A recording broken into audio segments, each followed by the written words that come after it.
Merci beaucoup. Merci à toutes et à tous d'être venus aussi nombreux ce soir en amphi Jean Jaurès à l'École normale supérieure.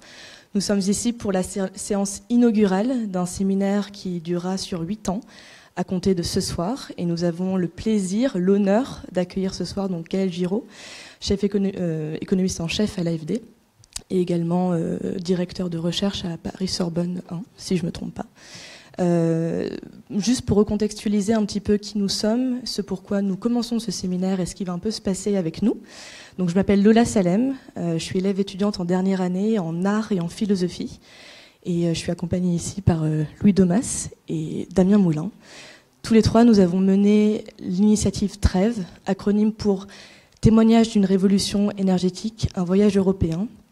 Et voyager, en effet, on l'a fait en voiture électrique pendant presque 5 mois à travers 15 pays de l'Europe occidentale.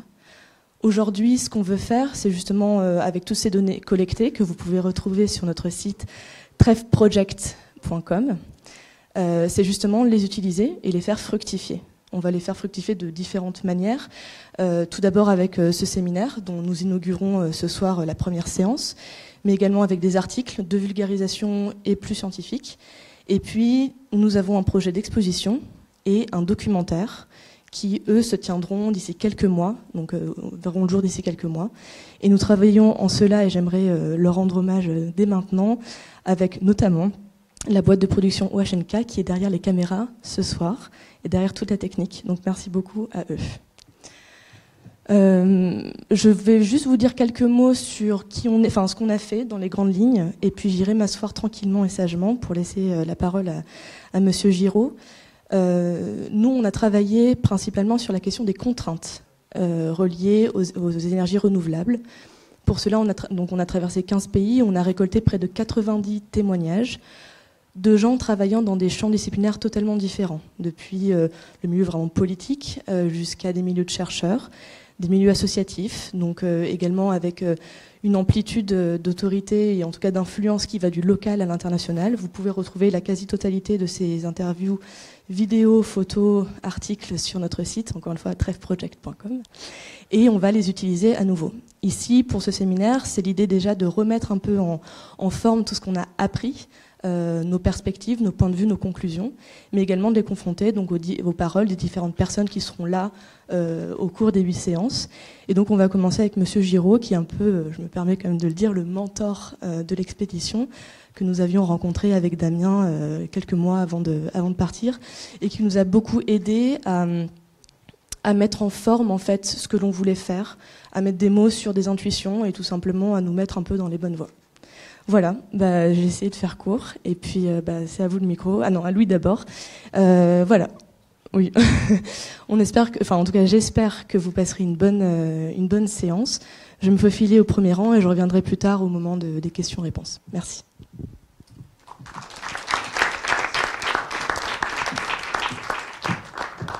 Alors d'abord, merci à toutes et à tous d'être venus, en effet, et merci à Monsieur Giraud d'être ici. Et d'abord, puisque c'est une séance inaugurale, je vous propose de commencer par le commencement. Le commencement, c'est, vous vous en doutez, la transition énergétique. C'est le cœur de notre enquête. Mais en fait, qu'est-ce que c'est ?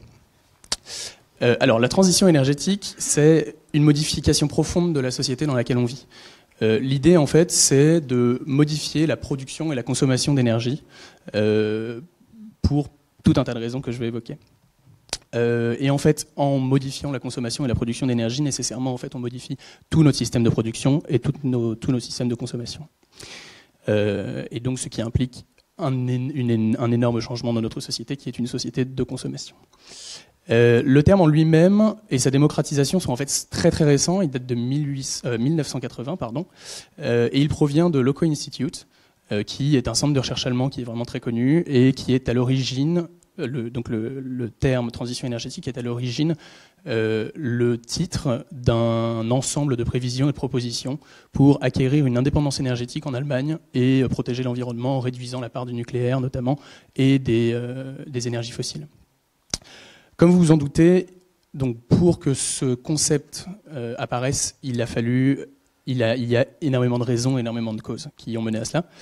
Et évidemment, le premier auquel on pense, c'est la transition énergétique, ça permet de limiter les émissions de gaz à effet de serre et donc en particulier de limiter le réchauffement climatique.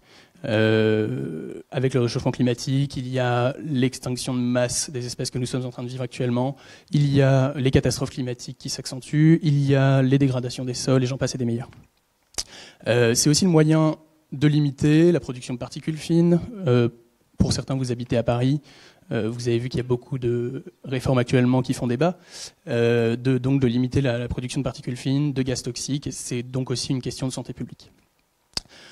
En fait, cette raison, elle est assez secondaire et elle est arrivée relativement tard. Du moins, elle est primordiale maintenant, mais au début, le concept était moins celui-ci. L'une des premières raisons, en fait, c'est la raréfaction des ressources. En effet, vous êtes au courant que les ressources fossiles diminuent petit à petit, puisque, par définition, elles sont fossiles. Alors oui, il y a des gens qui vont me dire qu'il y a des centaines d'années de charbon. Par contre, c'est pas du tout le cas pour le pétrole. Monsieur Giraud en parlera peut-être tout à l'heure, mais on a déjà passé le pic du pétrole conventionnel. C'est-à-dire que, en gros, on ne serait plus capable d'assumer notre consommation en pétrole en n'utilisant pas des pétroles difficiles à aller exploiter et qui polluent énormément. On parle en fait de pétrole bitumeux, de pétrole de schiste, etc. Par ailleurs, toujours sur le charbon c'est très bien, je vous essaye de faire rouler une voiture avec du charbon, ça ne fonctionne pas très bien. Ensuite, donc après ce problème de ressources, il y a aussi une question d'incertitude qui va de pair avec les énergies fossiles et qui va croissante. Les prix qui devraient évoluer à la hausse sur le long terme, ça c'est une première chose. Une seconde chose, c'est des prix qui sont extrêmement volatiles à court terme. Et donc ça crée toute une question d'instabilité sur les investissements, etc. Ces instabilités, elles proviennent d'instabilité politique, d'instabilité géopolitique, d'instabilité financière, et qui sont par nature relativement difficilement prédictibles. En bref, l'un des facteurs principaux qui a motivé la transition énergétique, c'est de motiver une indépendance énergétique et donc de s'indépendantiser, disons, des pays avoisinants. L'une de nos premières interviews qu'on a eues, en fait, était à Maisons-Alfort. À Maisons-Alfort, qui est donc tout près d'ici, qui est dans la banlieue parisienne. La personne qu'on a interviewée gérait un réseau de chauffage urbain d'origine géothermique, qui date de la fin des années 70. Et à ce moment-là, dans les années 70, on ne s'intéressait absolument pas à la question du CO2, ou du moins beaucoup moins que maintenant. Si ce réseau de chauffage a été créé, c'est essentiellement pas du fait de la volonté de l'État à ce moment-là de diversifier les sources de production d'énergie face au pétrole, puisqu'on venait de vivre le premier choc pétrolier. C'est d'ailleurs intéressant de regarder comment évolue l'occurrence de l'expression énergie renouvelable dans les livres français. Alors, il se trouve que sur Google, je ne sais pas si vous êtes au courant, vous pouvez aller voir l'occurrence des mots dans tous les livres qui ont été publiés, plus ou moins. Et alors, ce qui est assez intéressant, c'est que le terme énergie renouvelable n'apparaît qu'à partir de 1973. Avant, aucun livre n'en parlait jamais. Et à ce moment-là, il y a un accroissement exponentiel de l'utilisation de ce terme.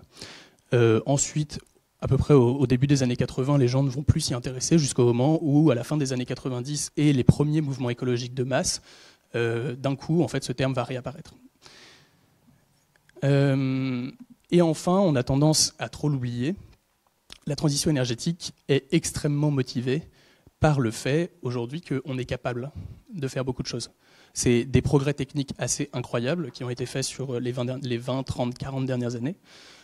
Pour vous dire, pour parler un petit peu des tabous, 1 kWh d'électricité actuellement que vous produisez en Hauts-de-France par une éolienne est 30% moins cher que l'énergie que vous allez produire avec Hinkley Point, qui est un futur réacteur nucléaire qui va être créé au UK, au Royaume-Uni. Et encore, ce réacteur n'est pas créé, et il sera créé en 2025. En 2025, je suis curieux de voir le prix du kilowattheure éolien, et il sera sans doute plus bas que celui qu'on a actuellement. Je parle de l'éolien, mais évidemment, je pourrais parler du photovoltaïque. En 8 ans, le prix du photovoltaïque a été diminué de 80%. Et on prévoit encore une baisse, et là, actuellement, c'est déjà compétitif. Excusez-moi. Pour vous dire, l'une des premières personnes qu'on a rencontrées aussi au Royaume-Uni nous a dit « Mais en fait, je crois que vous ne comprenez pas le concept. Vous venez en fait comme une personne qui... vous venez comme un groupe de personnes qui vous dites les énergies renouvelables, c'est quelque chose de très particulier, c'est un marché de niche. Mais en fait, lui nous a dit vous vous trompez. Les énergies renouvelables, c'est mainstream en fait. Et la raison pour laquelle c'est mainstream, c'est que en pratique, c'est moins cher. Et c'est moins cher que beaucoup des autres énergies, voire toutes. En définitive, la transition énergétique, du coup, est une conséquence logique d'un appauvrissement des ressources, de la volonté des États de devenir indépendants, ce qui se comprend en particulier quand on voit les instabilités géopolitiques actuelles, et du fait des progrès techniques et des volontés écologiques. Néanmoins, les facteurs écologiques, et en particulier climatiques, sont très préoccupants, et je pense que M. Giraud nous en parlera. Et du coup, a priori, nécessite un investissement politique important, une grosse volonté publique et une réelle implication de la part de la population. Je vous remercie.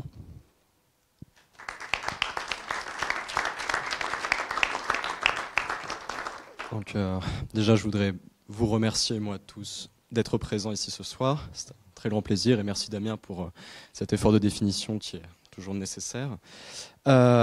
Mais je vais, moi, me recentrer un peu sur l'enquête en elle-même, sur la question qu'on s'est posée, c'est-à-dire quels sont les obstacles à la transition énergétique en Europe. Alors moi, étudiant de première année à l'ENS, quand Damien et Lola sont venus me voir pour m'en parler du projet, probablement un peu naïf et un peu trop enthousiaste, je me suis dit quelle question formidable, on va pouvoir faire des choses. Puis après, on s'est vite rendu compte avec Lola et Damien et les autres contributeurs qu'avec une focale aussi large, on n'était pas devant une question, mais devant une espèce de mystère extrêmement épais, mais aussi épais que fascinant. Donc je voudrais les remercier de nouveau pour m'avoir embarqué dans cette si enrichissante galère. Donc, on n'a pas encore vraiment de résultats à vous proposer, on vient à peine de finir le projet, on est encore en train de potasser, de rassembler les infos, etc. Et de manière très concrète, ça va être assez difficile d'avoir des résultats très bien établis, quantifiables, etc., dans la mesure où notre méthodologie, qui était toujours à mi-chemin entre essayer de faire un peu de journalistique, dans le sens où on a alimenté un blog pendant 4 mois et demi, et de faire un travail scientifique, ce sont deux choses qui ne sont pas faciles à... C'est une tension qui est toujours... Il y a toujours une tension entre ces deux pôles, et c'est pas facile de faire quelque chose de vraiment très appuyé, etc. Néanmoins, on avait toujours dans notre questionnaire 2 voire 3 questions qui étaient sériées, c'est-à-dire qu'on a posé à plus ou moins tout le monde. Et ces questions tournaient, donc pour la première, autour d'un commentaire par rapport aux objectifs proposés par la Commission européenne en novembre dernier, qui sont à l'heure actuelle débattus au Parlement européen, sur donc un objectif de 30% de part du renouvelable dans le mix européen pour 2030. Et la deuxième question était une question un petit peu réponse libre, si vous voulez, c'était qu'est-ce que vous feriez si vous étiez en charge, si vous aviez tous les leviers de politique en face de vous, qu'est-ce que vous feriez pour améliorer l'état des renouvelables et du développement durable en règle générale. Et on s'est aperçu que donc, pour la première question, les réponses sont plus, sont moins tranchées, disons. Pour la deuxième réponse, c'est intéressant, c'est qu'on avait toujours une espèce de décalage entre les gens travaillant au niveau local, qui disaient il faut plus de pouvoir au local, etc., il faut décentraliser un maximum, et des gens qui travaillaient au niveau mezzo et au niveau un peu plus élevé, qui disaient, donc qui proposaient soit une taxe carbone, soit qui demandaient, de manière implicite, demandaient une meilleure intégration européenne. Donc il y avait toujours cette tension dans les réponses entre à la fois ce besoin d'Europe, ce besoin de quelque chose d'un peu englobant, à la fois d'une vision mais aussi de politique très volontariste, et d'un autre côté d'un ancrage beaucoup plus local. Mais il y avait toujours, même chez les locaux, un appel quand même, il y avait quand même un sentiment pro-européen assez fort au total. Donc ça pose la question de quelle vision européenne on veut promouvoir, quelle est la vision, quelle Europe on veut en fait. C'est ça un petit peu que la transition énergétique pose de manière sous-jacente.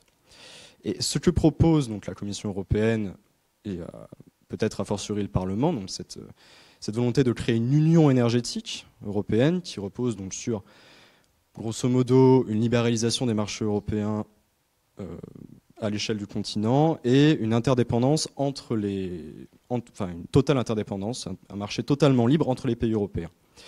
Est-ce que cette vision est la bonne et est-ce que les objectifs européens pour y parvenir en intégrant le renouvelable sont pertinents ? Donc je vous ai dit un objectif de 30%. Non, même pas de 30%, de 27% en fait, de 27%.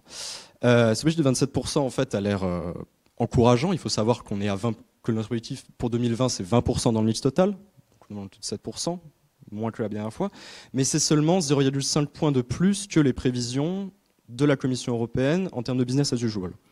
Donc ces objectifs ne sont pas très ambitieux, du moins si on le regarde par rapport au business as usual.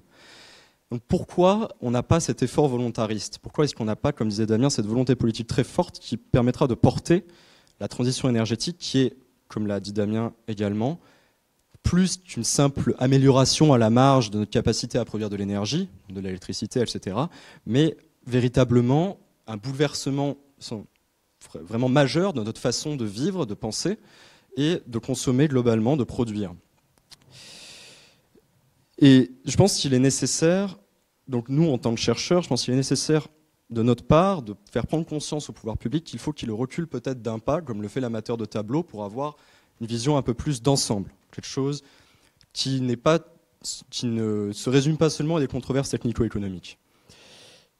Et donc je repose la question, pourquoi est-ce que les politiques, pourquoi est-ce qu'il n'y a pas cette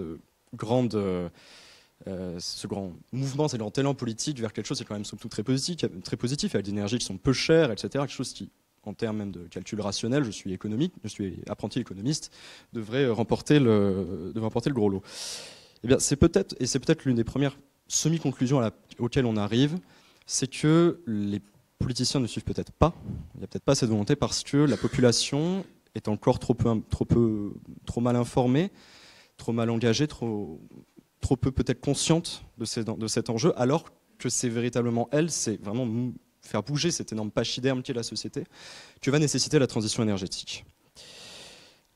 Car en effet, la transition énergétique va requérir beaucoup plus, donc, comme je l'ai dit, qu'un simple ajustement marginal de la production énergétique, mais un projet de société global. C'est avec la transition donc écologique, peut-être avec elle va main dans la main, un nouveau projet de société qui a toutes les apparences d'une forme de révolution, aussi bien intellectuelle que sociétale. Or, si au fond toutes les révolutions jusqu'ici ont été plus ou moins bourgeoises, portées par une élite, aujourd'hui, je pense que cette révolution ne peut pas se le permettre. Elle doit embarquer toute la population avec elle. Il ne s'agit pas simplement de changer un régime ou des institutions politiques, mais notre façon de vivre et de penser. Et cela requiert de toute urgence de sortir des sentiers battus en termes politiques, intellectuels, et j'en passe. Pour se consacrer à une seule et unique chose, le bien commun. Une chose qui, moi en tant que jeune millénial, me semble, disons qu'on ne va peut-être pas forcément assez dans ce sens. Et donc j'espère que, de tout cœur, que le projet Trêve parviendra au travers de nos publications, de l'exposition qui va avoir lieu, du web documentaire qu'on va essayer de monter, et des séances de ce séminaire, à participer activement à la construction d'une route vers cette société nouvelle. Seul salut pour nos enfants et petits-enfants. Merci. Je vais donc laisser la parole à M. Gaël Giraud. Merci. Merci beaucoup pour l'invitation.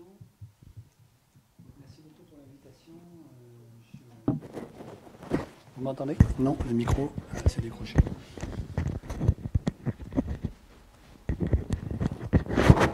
Alors, quelqu'un peut me dire? Les aléas du live.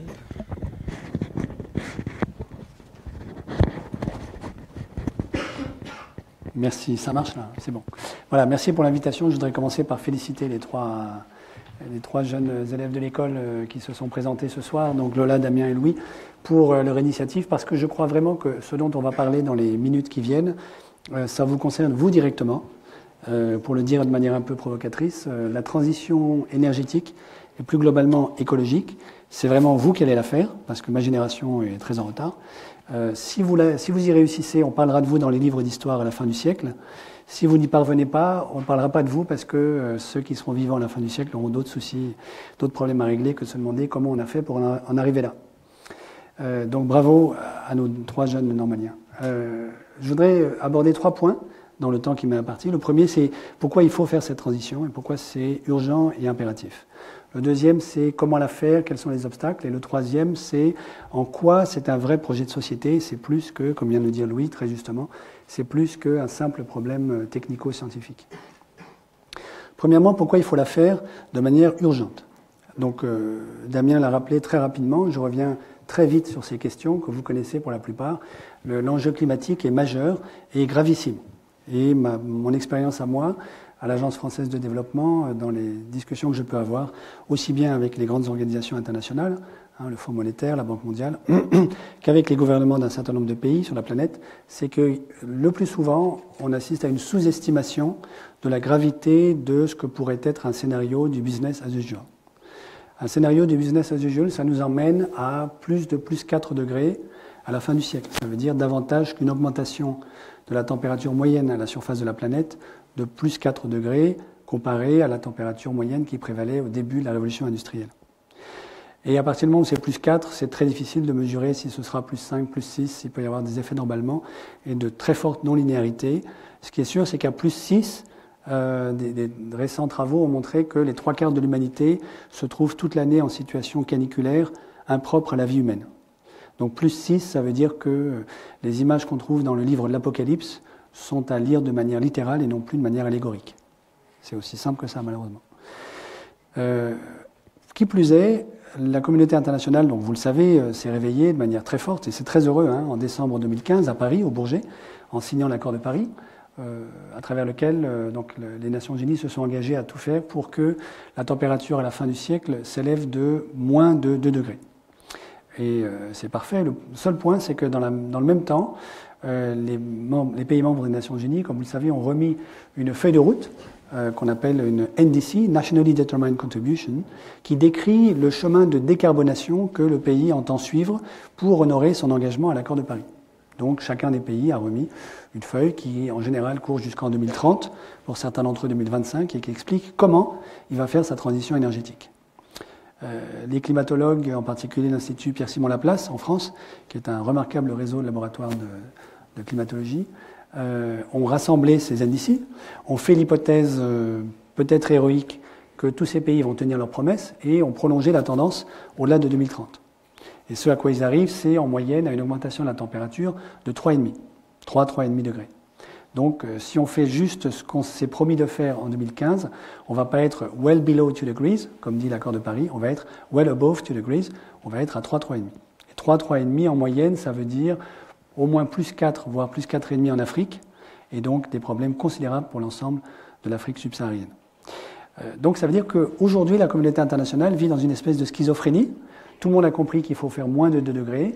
Jean Jouzel, l'ancien président du GIEC, le redit à chaque fois qu'on lui tend un micro, il nous reste encore quelques années pour pouvoir tenir l'engagement des 2 degrés, 3 ans, 4 ans.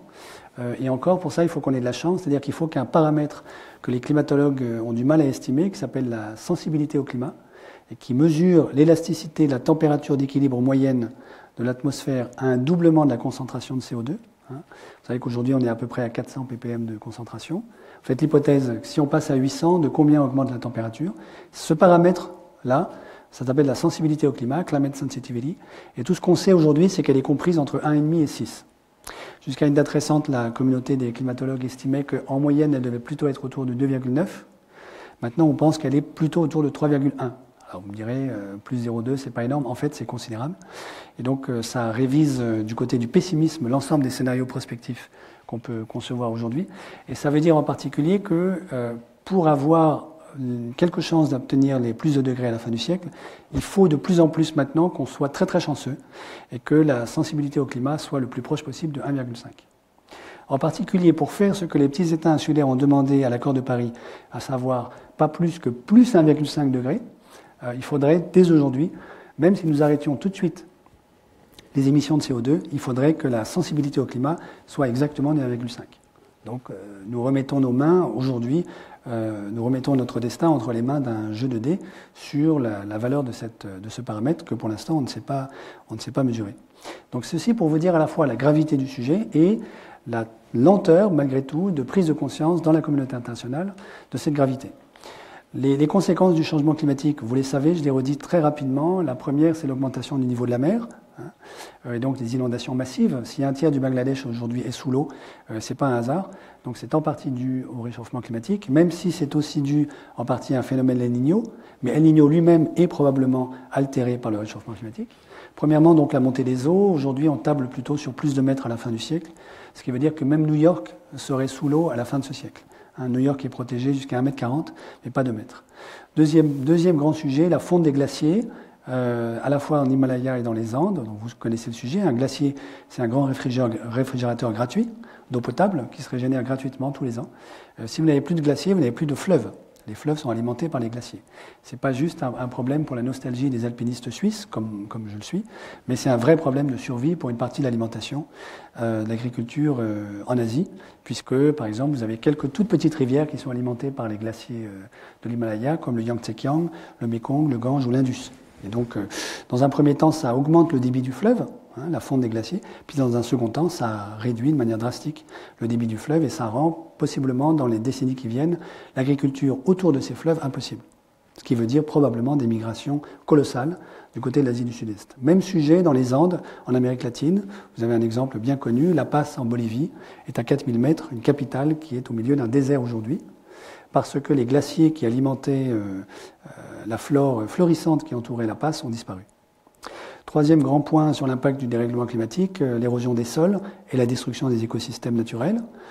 C'est certainement le point qui, du côté des économistes, je me tourne vers Louis, est le moins bien connu, le moins bien compris des économistes. Pourquoi ? Parce qu'on ne sait pas bien du tout mesurer l'impact économique d'une destruction d'un écosystème naturel. Les idées qui tournent autour de peut-on monétariser les services écologiques de la nature, à mon avis, sont une très très mauvaise manière de s'y prendre. J'y reviendrai dans la deuxième partie de mon exposé. Donc la destruction des écosystèmes, juste pour vous donner un chiffre qui permet de mesurer l'ampleur de l'enjeu, c'est la vitesse de déplacement du gradient de température sur la surface de la planète. C'est 6 km par an. Ça veut dire que dans un an, nous aurons la température à Paris, en moyenne, qu'il a fait un an plus tôt, 6 km au sud de Paris. Dans 2 ans, 12 km, dans 3 ans, 18 km, etc.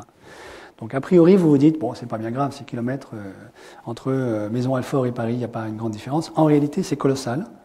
Et donc ça veut dire que le climat se déplace de l'équateur vers les pôles et emmène avec lui toute espèce vivante qui a besoin de rester dans son écosystème naturel. Alors les animaux et les êtres humains, ils arrivent à suivre du 6 km par an.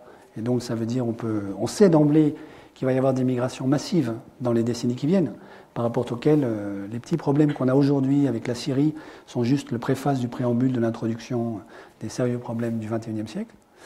Mais on sait aussi que les couverts végétaux, eux, n'arriveront pas à suivre. 6 km par an, vous n'avez aucun couvert végétal qui suit. Et donc, ça veut dire que les écosystèmes végétaux vont être détruits petit à petit par le réchauffement climatique. En revanche, les bactéries et les parasites, les virus, eux, vont réussir à suivre. Ils se déplacent assez bien, ceux-là, ils migrent assez facilement. Et donc, il y a quelques scénarios prospectifs qui envisagent, par exemple, juste pour nous faire un tout petit peu peur, le retour de la malaria, le paludisme, en France, dans les décennies qui viennent. Donc, c'est pas impossible que certains d'entre vous connaissent une France où on souffre de nouveau du palu. Pour l'avoir moi-même attrapé en Afrique, je peux vous assurer que c'est pas du tout rigolo.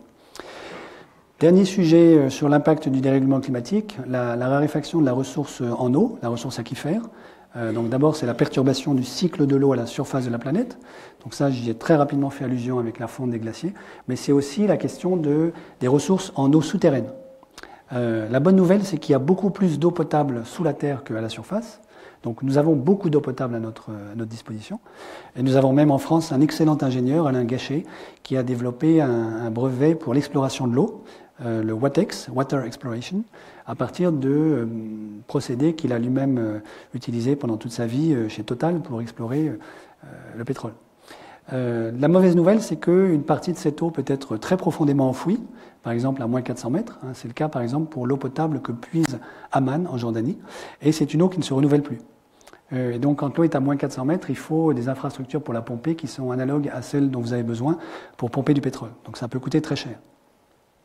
Donc là, il y a un vrai sujet également, c'est où sont les réserves d'eau potable, comment les utilise-t-on intelligemment? Parce que, par ailleurs, il est clair qu'une fois qu'on aura pompé l'eau qui est sous terre, on n'aura plus d'autres ressources en eau potable. Donc là, il y a un vrai enjeu pour l'humanité de le faire intelligemment. Donc c'est ça les grandes têtes de chapitre, à mon avis, de l'impact du dérèglement climatique, et vous voyez que c'est assez phénoménal.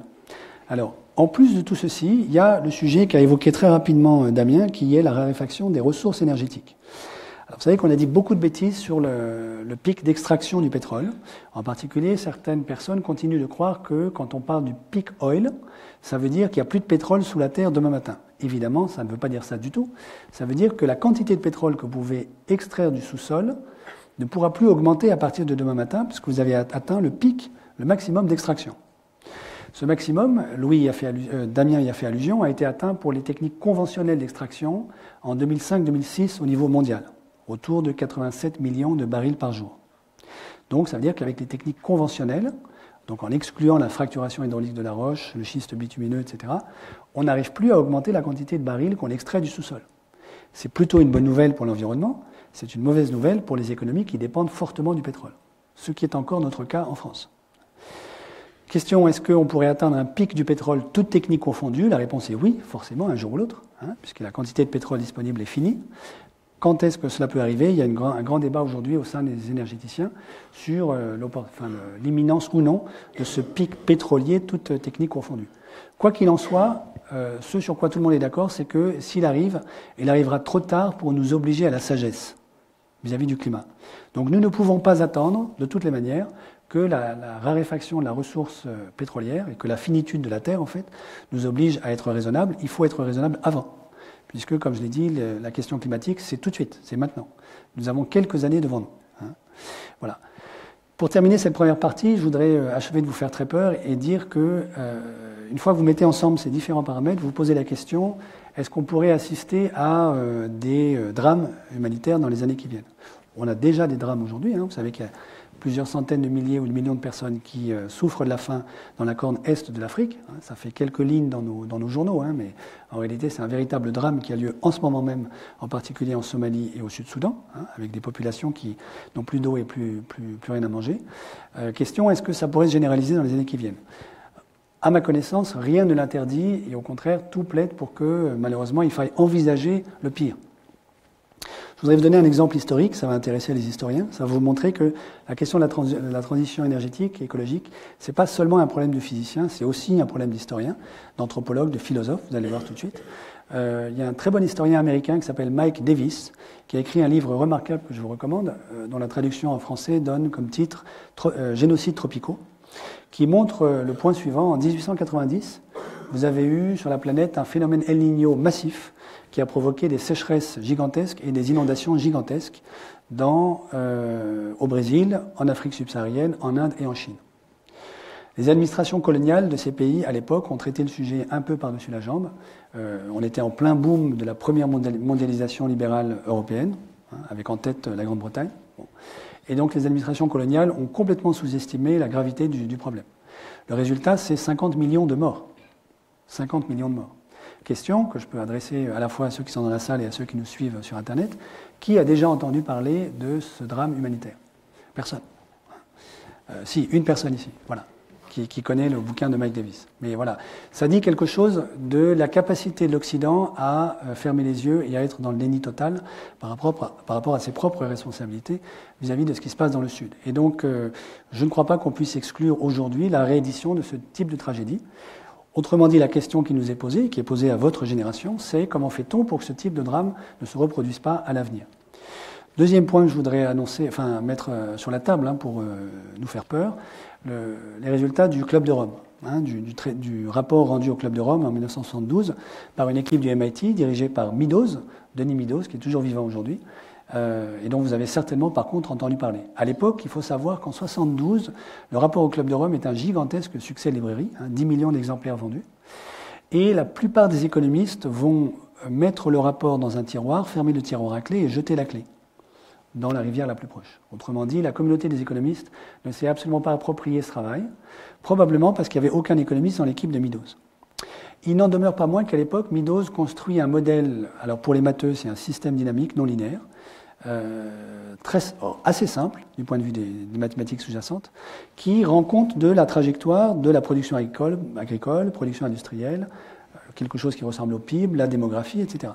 Au niveau mondial, pour les décennies qui termineront le XXe siècle et pour la totalité du XXIe siècle. Et comme c'est de la prospective intelligente, évidemment, il y a des hypothèses qui gouvernent cette dynamique et qui donnent lieu à 10 grands scénarios qui dirigent, qui conduisent ces prospectives. Sur ces 10 grands scénarios, il y en a 8 qui conduisent à un avenir relativement sympathique pour l'humanité tout au long du XXIe siècle. Il y en a 2 qui conduisent à un effondrement planétaire. Le scénario 1 qui conduit à un effondrement planétaire dans la prochaine décennie, la décennie 2020. Le scénario 2 dans la décennie 2050-2060. Bon, je n'ai pas le temps du tout d'entrer dans le détail. Il faut savoir que ces prospectives-là, ces simulations-là sont faites sans tenir compte du dérèglement climatique, puisqu'en 1972, l'équipe Meadows n'a pas du tout l'information dont dispose le GIEC aujourd'hui. Comme je l'ai dit, les économistes ont complètement ignoré ce travail, et c'est en 2008 qu'un physicien australien, Graham Turner, a exhumé ce travail et l'a backtesté, comme on dit en bon français, c'est-à-dire à comparer les trajectoires des scénarios de Meadows avec les trajectoires effectivement suivies par la planète entre 1972 et 2008. Excellente nouvelle, il trouve que sur les 10 scénarios, il y en a 2 qui collent très très bien avec la trajectoire effectivement suivie par la planète entre 1972 et 2008. Alors je vous dis que c'est une bonne nouvelle, j'en vois qui sourit. Mais c'est une bonne nouvelle parce que si vous essayez de backtester des modèles macroéconomiques, s'ils survivent plus de 2 ans au backtesting, vous avez droit au prix Nobel, je peux vous le dire tout de suite. Donc Meadows, qui n'était pas économiste, a fait un modèle qui lui survit au backtesting 30 ans. Voilà. Donc ça, c'est une très bonne nouvelle. Ça veut dire qu'on est capable de faire de la bonne science, contrairement aux apparences. La mauvaise nouvelle, c'est que les 2 scénarios qui collent très bien avec les trajectoires suivies par la planète sont, vous l'avez deviné, les 2 scénarios qui conduisent à un effondrement. À l'Agence française de développement, on a essayé de tester de nouveau ces idées en tenant compte cette fois-ci du dérèglement climatique. Et je peux vous dire que les trajectoires de scénarios de business as usual conduisent à peu près toutes à des catastrophes humanitaires pendant le XXIe siècle, dans le siècle dans lequel nous sommes aujourd'hui. Donc ce n'est pas une petite affaire. La question, je crois, interroge vraiment la conscience citoyenne de chacun d'entre nous. Deuxième partie, une fois qu'on a bien compris que tout ça c'était gravissime, comment on fait ? Alors, Louis et Damien y ont fait allusion. L'un des problèmes majeurs, mais le plus urgent, c'est la transition d'un mix énergétique qui, au niveau mondial, reste essentiellement basé sur les hydrocarbures fossiles, vers un bouquet énergétique essentiellement construit sur le renouvelable. Au niveau mondial, les hydrocarbures fossiles, c'est encore 80% de la consommation, ou pour les physiciens, la dissipation d'énergie primaire. 80%. Et les énergies renouvelables, au niveau mondial, restent complètement marginales. Donc nous, en France, et c'est très heureux, on parle beaucoup du renouvelable, en Europe on en parle beaucoup, et on a raison, il faut le faire, parce que c'est ça l'avenir, mais il faut garder en tête qu'au niveau mondial, ce n'est pas du tout le cas. On a énormément de retard à rattraper, et vous avez même des pays qui s'apprêtent, dans les années qui viennent, à ouvrir de nouvelles centrales à charbon, à telle enseigne que la consommation de charbon aujourd'hui augmente au niveau mondial, alors que, vous le savez certainement, le charbon c'est la plus polluante des 3 énergies fossiles, et que donc c'est la première énergie qu'il faut bannir absolument. Il faut absolument que la totalité du charbon qui est encore sous terre aujourd'hui y reste si nous voulons tenir l'espoir, enfin garder l'espoir de ne pas augmenter la température au-delà de plus de degrés à la fin de ce siècle. Donc le point c'est de transiter d'un modèle dont nous héritons de la révolution industrielle, construit essentiellement sur les hydrocarbures fossiles, vers du renouvelable. Quelles sont les grandes étapes de cette transition, quel que soit le modèle de transition que vous avez en tête? Les grandes étapes sont bien connues, ce sont toujours les mêmes. Premièrement, l'efficacité énergétique. Du côté de la consommation, donc il faut réduire la demande et la rendre beaucoup plus efficace. Je vais y revenir dans un instant.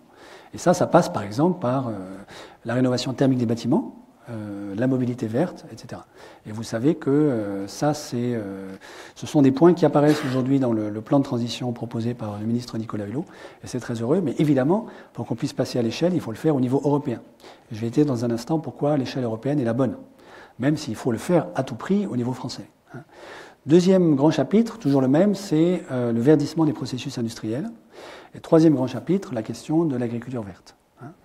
En France, il y a 3 ans, il y a eu un comité des experts pour le débat national sur la transition énergétique, initié par Delphine Batteau, dirigé par Alain Grandjean, qui a élaboré une dizaine de scénarios de transition pour la France, rassemblés en 4 grandes familles. Donc vous avez le scénario NEGATEP, qui mise essentiellement sur le nucléaire, et puis à l'autre extrême, vous avez le scénario NEGAWATT, qui mise essentiellement sur la sortie du nucléaire autour de 2035.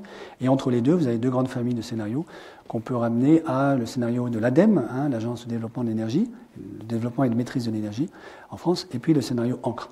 Je ne vais pas rentrer dans le détail, je n'ai pas le temps, mais ce qui est commun à tous ces scénarios, c'est ce que je vous ai dit, les 3 grands chapitres, l'efficacité énergétique, le verdissement des processus industriels et le verdissement de l'agriculture. Pourquoi est-ce que ça n'est pas simple? Premier obstacle, la question de l'effet rebond. L'effet rebond, c'est notre passion pour la dépense énergétique. Si vous y réfléchissez 2 minutes, vous verrez qu'à chaque fois que vous avez un choix à faire entre deux types de comportements dont l'un est beaucoup plus énergivore que l'autre, quasi systématiquement, jusqu'à aujourd'hui, puisqu'à partir de demain vous allez changer, quasi systématiquement vous choisissez l'option la plus énergivore. Vous savez par exemple, pour prendre l'exemple d'Internet, dont vous avez certainement compris qu'Internet est extrêmement énergivore, dans le cas d'Internet, vous savez que le câble est beaucoup moins énergivore que la Wi-Fi, mais tout le monde préfère la Wi-Fi au câble, que la G4 est beaucoup plus énergivore que la Wi-Fi, tout le monde préfère la G4, etc. Et même à l'intérieur d'Internet, la vidéo, c'est certainement le mode de transmission de l'information la plus énergivore. Tout le monde préfère la vidéo au texte, etc., etc. Donc il y a l'effet rebond, c'est le fait qu'à chaque fois que nous faisons un progrès en termes d'efficacité énergétique, et que donc nous pourrions réduire notre consommation, en fait nous perdons le bénéfice de ce progrès à cause de notre passion pour l'énergie. L'exemple le plus caricatural, ce sont les voitures. Nos voitures aujourd'hui sont beaucoup plus efficaces dans l'usage qu'elles font de l'énergie que les voitures que nous avions dans les années 70, époque à laquelle une partie d'entre vous n'était pas encore née. Elles sont beaucoup plus efficaces aujourd'hui, mais elles consomment autant d'énergie que dans les années 70. Pourquoi? Parce qu'entre-temps, on les a bourrées de tas de gadgets. Donc on a mis des ordinateurs portables, des téléviseurs, des GPS. Bientôt, on va vous raser gratuitement pendant que vous conduisez, etc. Ça consomme de l'énergie. Et au total, on a perdu, à cause de notre passion énergivore, le gain d'efficacité énergétique. Donc la question de l'effet rebond, c'est comment réussir à entrer dans une société de la sobriété énergétique, tout évidemment en capitalisant sur les progrès d'efficacité énergétique, il n'y a aucun doute là-dessus, mais on sait que ça ne suffira pas. Et pour ça, et c'est là que la question de l'Europe entre en jeu, pour ça il faut un peuple éduqué qui comprenne la question de l'effet rebond. Le deuxième grand obstacle pour la transition, c'est la question de son financement. Si on veut simplement faire de la rénovation thermique des bâtiments en France, ça coûte quelques dizaines de milliards d'euros, et donc la question c'est où va-t-on trouver l'argent? La bonne nouvelle, de nouveau, c'est que de l'argent, il y en a beaucoup sur la planète. Dans le débat public, si on nous dit, vous savez, la transition, c'est sympa, mais en réalité, on ne peut pas la faire parce qu'il n'y a pas de sous dans les caisses, c'est juste pas vrai. Il y a énormément de capitaux qui circulent sur cette planète, entre autres à cause des politiques monétaires non conventionnelles mises en œuvre par les banques centrales depuis 2008. Depuis 2008, en gros, la masse monétaire créée par les banques centrales croît de 30% par an. Donc elle fait plus que doubler en 3 ans. Donc c'est phénoménal. Ce sont des milliers de milliards d'euros ou de dollars qui ont été injectés dans le système économique par les banques centrales. Cet argent-là a été essentiellement piégé par les marchés financiers, où il alimente des bulles, puis il alimente des bulles immobilières, et n'est pas réinvesti dans l'économie verte. Et le paradoxe, c'est que lorsque vous discutez avec des investisseurs institutionnels de long terme, comme par exemple les compagnies d'assurance ou les fonds de pension, ils vous disent tous, moi je suis assis sur une montagne de milliards, il y a un excédent d'épargne phénoménal, et je ne sais pas comment les investir dans les investissements rentables. Et le paradoxe devient encore plus sévère si vous comprenez ce que nous a dit Louis, je crois, ou Damien, je ne sais plus, à savoir qu'aujourd'hui, l'éolien et le photovoltaïque sont extrêmement peu chers, extrêmement bon marché. On fait du kilowattheure à 7 centimes aujourd'hui, 7 centimes d'euros. Et donc c'est un paradoxe incroyable. Comment est-ce qu'on trouve la tuyauterie financière qui permet d'emmener les masses de liquidités qui circulent sur la planète, sur les marchés financiers, dans les investissements verts? Alors il y a plein de propositions, heureusement, parce qu'il y a des très bonnes têtes qui ont réfléchi à ça. Vous savez, par exemple, pour les Français et les francophones, les 2 rapports qui ont été remis par Alain Grandjean au président de la République précédent, François Hollande, le rapport Canfin-Grandjean et le rapport Canfin-Grandjean-Mestralet, il y en a 2, 2015-2016, qui tournent plus ou moins autour de ces questions. Comment construire la bonne tuyauterie financière? Il y a aussi le rapport de la commission Stern-Stiglitz, qui est une commission internationale, dirigée par Nick Stern, qui est un grand économiste britannique, et Joe Stiglitz, qu'on ne présente plus, commission qui avait été lancée l'an dernier à Marrakech, à la COP22, par Ségolène Royal et la Banque mondiale, dont j'ai fait partie, et qui a rendu son rapport le 29 mai dernier, dont la grande recommandation est de mettre en place un corridor de prix carbone. L'idée, c'est qu'on se met d'accord au niveau international sur un prix plancher pour la tonne de carbone, un prix plafond pour éviter d'effrayer tout le monde, et après on discute, on négocie sur la pente du corridor, la vitesse d'augmentation du corridor. Quelles sont les recommandations du rapport? C'est $40 comme plancher en 2020, $80 comme plafond en 2020. Et en 2030, $50 comme plancher, $100 comme plafond. Voilà. Et vous avez certainement entendu que le président Emmanuel Macron a repris cette idée dans son discours à la Sorbonne sur les questions européennes. Alors, Ça, c'est ce qui est discuté aujourd'hui. Je crois que c'est une très très bonne idée dans la mesure où ce serait un moyen pour tout le monde, tous les États de se coordonner. Vous comprenez bien que l'un des sujets de la lutte contre le dérèglement climatique et de la transition énergétique, c'est la coordination au niveau international. Si nous faisons beaucoup d'efforts, comme la France pèse 1% des émissions de gaz à effet de serre, ce ne sera pas très utile. Si par contre on fait des efforts et que ça sert d'exemple, qu'il y a une vertu d'exemplarité vis-à-vis de l'Inde, de la Chine ou de l'Indonésie ou de l'Afrique du Sud par exemple, là ça peut avoir un véritable effet de levier. Et c'est ça le véritable enjeu de la transition pour nous Français.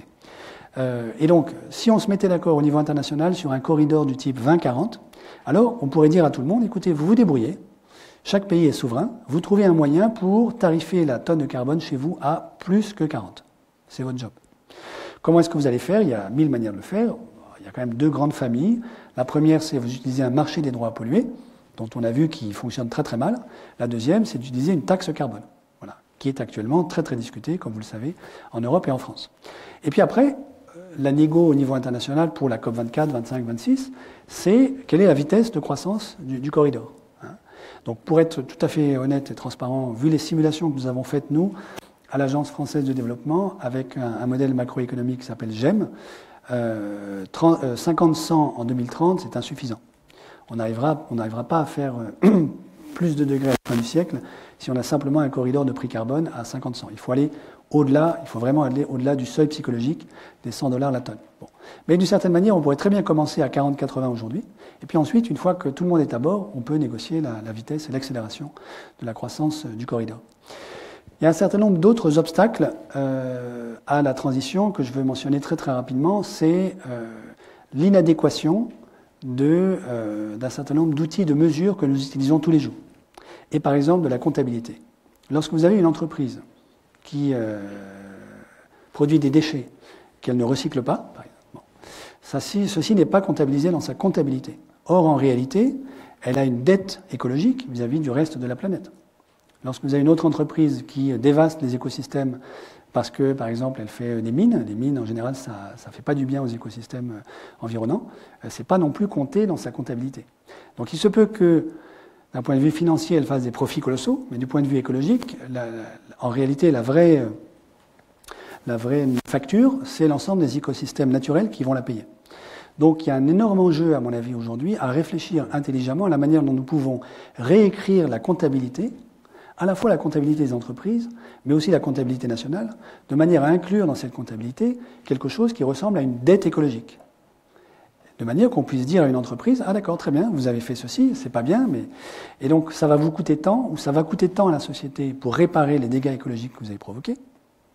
Par exemple, pour replanter des arbres, ce qui est une manière triviale de réparer. Bon. Et donc ça, on va l'inclure dans votre comptabilité.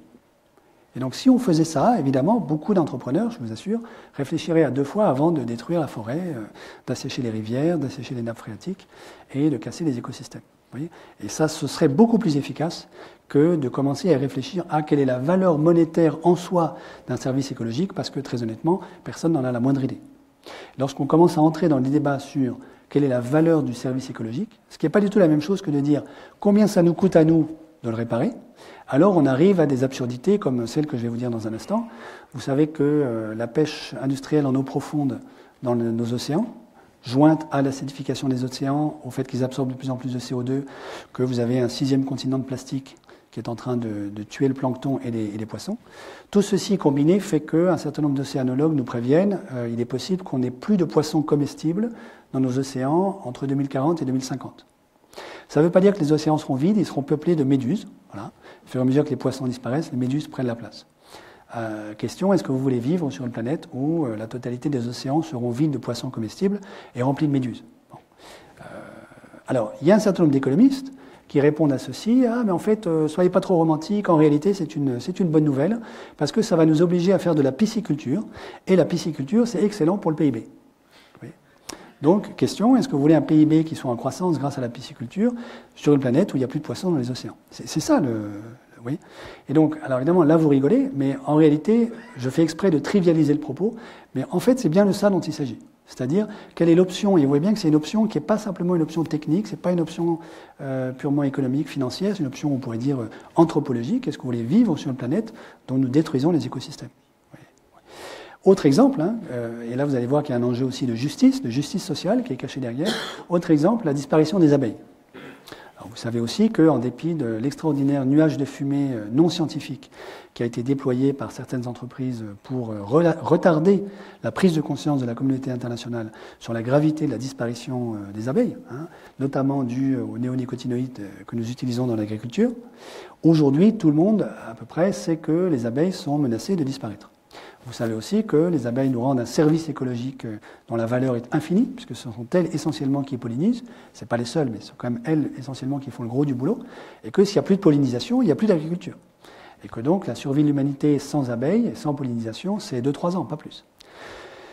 Du coup, il y a un certain nombre d'économistes aussi, souvent les mêmes que ceux qui répondaient la pisciculture, c'est l'avenir de l'humanité, qui disent, mais au fond, la disparition des abeilles, c'est une très bonne nouvelle, parce que vu la gravité de la question, ça va nous obliger à trouver des moyens de polliniser de manière mécanique. Donc on va construire à toute vitesse des petits robots qui, avec des bras mécaniques, vont aller polliniser dans les arbres, ou dans les champs de fleurs. Et ça va faire augmenter le PIB. Voilà. La vérité, à mon avis, c'est pas du tout ça, parce que j'ai pas encore vu de robots qui pollinisent avec des bras mécaniques. La vérité, c'est ce qui se passe déjà aujourd'hui dans les campagnes pauvres en Chine. Ce sont des femmes pauvres de milieu rural qui pollinisent à la main. Et donc, en réalité, vous voyez bien que dans l'enjeu de la transition énergétique, il y a aussi un énorme enjeu social, qui est plus nous détruisons les écosystèmes, plus la tentation va être forte de les remplacer par des activités humaines qu'on va livrer aux plus pauvres, qui n'auront pas les moyens de se défendre et de résister à cette demande sociale, qui vont faire le travail à la place de la nature. Donc, et pour boucler avec ce que je disais dans ma première partie, quand je disais on est devant la possibilité de drames et d'écocides, c'est-à-dire donc de drames humanitaires liés à la destruction des écosystèmes, ce sont majoritairement les plus pauvres qui sont concernés. On a construit à l'Agence française de développement un indice qui mesure la vulnérabilité physique des pays au dérèglement climatique, et vous vous en doutez, il y a une espèce de double punition. Ce sont les pays les plus pauvres, les moins émetteurs, qui sont les plus exposés au dérèglement climatique. Et en particulier, par exemple, la corne est de l'Afrique, qui, comme je l'ai dit tout à l'heure, souffre énormément en ce moment, mais aussi, par exemple, un certain nombre de petits États insulaires, dont la Guadeloupe, Saint-Martin, Sint-Maarten, qui sont, comme vous le savez, les deux îles qui ont été ravagées littéralement par les 2 derniers cyclones qui leur sont passés dessus. Cyclones dont on sait aujourd'hui cyclones tropicaux dont on sait que la gravité, enfin la sévérité et la fréquence va augmenter avec le réchauffement climatique. Voilà, c'est un peu ça les grands enjeux et les obstacles. Voilà. Alors, malgré tout, pour terminer cette deuxième partie sur une note optimiste, l'Europe a un rôle fondamental à jouer là-dedans. Pourquoi ? Parce que, premièrement, je l'ai dit tout à l'heure, pour traverser la tentation de l'effet rebond, il faut une population éduquée. Et donc, si vous cherchez sur le continent une région qui fasse masse et dont la population soit très éduquée, il n'y en a que 2. Il y a le Japon et l'Europe. Je ne peux pas dire que la population américaine soit très éduquée. Ensuite, deuxièmement, il faut beaucoup d'argent, parce que quand même, ça coûte de l'argent, au moins au début. Et puis, troisièmement, il faut d'excellents ingénieurs. Parce qu'il y a quand même, c'est vrai, un enjeu technique. Voilà. Et pour ça, une fois que vous avez ces 3 critères, population éduquée, de l'argent et d'excellents ingénieurs, de nouveau, il ne reste plus que le Japon et l'Europe. Le Japon est enlisé depuis 25 ans dans la déflation, est en train petit à petit de comprendre qu'il faut qu'il rebatte complètement les cartes de la société japonaise pour réussir à en sortir. Voilà. Et nous sommes sur une trajectoire qui ressemble farouchement à celle des années 30, à savoir l'austérité budgétaire favorise le désespoir des classes moyennes qui finissent par élire des clowns au pouvoir, des dictateurs et qui favorisent les sorties de route antidémocratiques. C'est exactement la trajectoire qu'a suivie l'Europe continentale, l'Europe de l'Ouest, dans les années 30. Trajectoire sur laquelle nous sommes assez bien embarqués aujourd'hui, comme en témoigne l'arrivée de l'AfD, l'autre, la mauvaise, Alternative für Deutschland, au Parlement allemand depuis quelques jours. Alors, j'ai oublié de mentionner aussi un point fondamental dans tout ça, qui va faire plaisir au cœur des géophysiciens dans la salle. Je sais qu'il y en a à Ulm. Il y a aussi la question de la raréfaction des minerais. J'aurais dû le dire quand j'ai parlé de la raréfaction d'énergie. Vous me pardonnez, j'ouvre une toute petite parenthèse très rapide. Dans toutes ces difficultés, tous ces paramètres dont il faut tenir compte simultanément, il faut aussi avoir en tête la question de la raréfaction des ressources minérales. Et là, le sujet, c'est par exemple le cuivre. Donc on sait que le pic d'extraction du cuivre, et encore une fois, ça ne veut pas dire qu'il n'y aura plus de cuivre après, mais le pic d'extraction du cuivre, on a fait des calculs avec Olivier Vidal, un géophysicien de Grenoble, c'est probablement avant 2060. Et si on en consomme trop dans les années qui viennent, ça pourrait même intervenir dès 2040. Or, le cuivre a des usages industriels massifs pour lesquels aujourd'hui on ne sait pas trouver de substitut. Donc si on n'arrive pas à augmenter la quantité de cuivre que nous extrayons du sous-sol, parce que les réserves de cuivre ne sont plus assez denses, on va avoir un sérieux sujet pour faire la transition. D'autant que les infrastructures nécessaires pour les énergies renouvelables sont plus gourmandes en cuivre que les infrastructures liées aux hydrocarbures fossiles. Et donc les physiciens, les géophysiciens alertent les énergéticiens en leur disant « faites attention, parce que si vous voulez remplacer tout le charbon, le pétrole et le gaz que nous consommons aujourd'hui par du renouvelable, par exemple de l'éolien et du photovoltaïque, il vous faut beaucoup plus de cuivre que ce que nous utilisons aujourd'hui. Et donc il y a un vrai sujet de comment est-ce qu'on utilise le cuivre intelligemment dans les 40 années qui viennent. Bien évidemment, une partie de la réponse, c'est le recyclage. Et donc, il y a aussi quelque chose de très urgent en Europe. Il faut qu'on lance de manière massive l'industrie du recyclage pour pouvoir recycler les petites merveilles comme ce téléphone. Ça suppose aussi qu'on conçoive nos objets de consommation très différemment, parce que plus on va vers la nanotechnologie, comme dans ces petits bijoux, plus ça va être difficile à recycler, long, coûteux et gourmand en énergie. Mais en tout cas, là, il y a un enjeu absolument central lié au recyclage. Et en même temps, c'est pas non plus la solution. Ça fait partie de la solution, mais ça n'est pas le tout de la solution, parce que le recyclage est lui-même soumis à la loi de la décroissance exponentielle. Supposez qu'on arrive à recycler 80% de notre utilisation des minerais. L'année d'après, ce sera 80% de 80%. 3 ans plus tard, 80 de 80 de 80, et ça converge très très vite vers zéro. Oui. Donc le recyclage, ça nous permet de gagner du temps, et c'est vital, mais ça ne solutionne pas la totalité du problème, évidemment. Là-dessus, une bonne nouvelle quand même, qui a un peu quelques aspects optimistes dans tout ce que je raconte. Le lithium, là par contre, on sait qu'on n'a pas de sujet. Autant le cuivre, ça devient urgent de s'en occuper, autant le lithium, on a encore beaucoup de lithium, facilement accessible. Et donc c'est pour ça que c'est particulièrement intelligent que nos 3 amis aient pris une voiture électrique pour faire leur voyage, puisque les batteries au lithium, ça, on pourra en faire beaucoup dans les années qui viennent. Troisième partie, avant de conclure, pourquoi est-ce que derrière tout ceci se dissimule un véritable projet de société ? Une manière de l'introduire, c'est de dire, si on part du recyclage, vous voyez que faire du recyclage de manière systématique, donc pas simplement du compost dans sa cuisine, ça suppose d'entrer dans une vision de l'économie et de la société dans laquelle vous entrez dans une dynamique circulaire. On prélève des ressources sur la nature, on en fait des conférences passionnantes à l'école normale supérieure, et on rejette des déchets qu'il faut recycler pour relancer le cycle. Vous voyez ? Ça participe de ce que les économistes aujourd'hui appellent l'économie circulaire, dans laquelle vous trouvez des innovations assez extraordinaires du type la substitution de la propriété à la propriété de l'objet, le droit d'usage sur l'objet. Dit autrement, aujourd'hui nous avons une conception de propriétaire de la terre à laquelle il faudrait substituer une conception d'usager qui ne sommes pas les propriétaires. Alors en fait, nous apprenons déjà à faire ça, et un exemple très très simple que connaissent bien les Parisiens, c'est le Vélib. Quand vous utilisez un Vélib, vous prenez un Vélib pendant un temps donné en fonction de l'argent que vous avez mis pour l'utiliser, vous n'êtes pas le propriétaire du Vélib. Donc vous avez un droit d'usage sur le Vélib, vous n'avez pas le droit de le détruire, et vous n'avez pas le droit de le passer à votre voisine en prélevant une taxe sur votre voisine parce que vous lui dites « je suis sympa de passer mon vélo ». Ça, c'est interdit. Donc vous êtes un usager. Et au moment où on fait ça, en fait, on est en train de séparer 3 piliers fondamentaux de la manière dont l'Occident, au moins depuis le XIe siècle, se représente ce que c'est que la propriété privée. Alors vous savez que le concept de propriété privée, ça remonte en fait au droit romain. Ce sont des juristes romains, sous l'Empire, qui ont rédigé, conçu ce que c'est que la propriété privée, avec ces 3 piliers. Le droit d'usage, l'usus en latin, le droit de détruire, l'abusus, et le droit de revendre, donc de faire fructifier, fructus. Et puis ça a été de nouveau théorisé par des théologiens au moment de la révolution grégorienne au XIe siècle.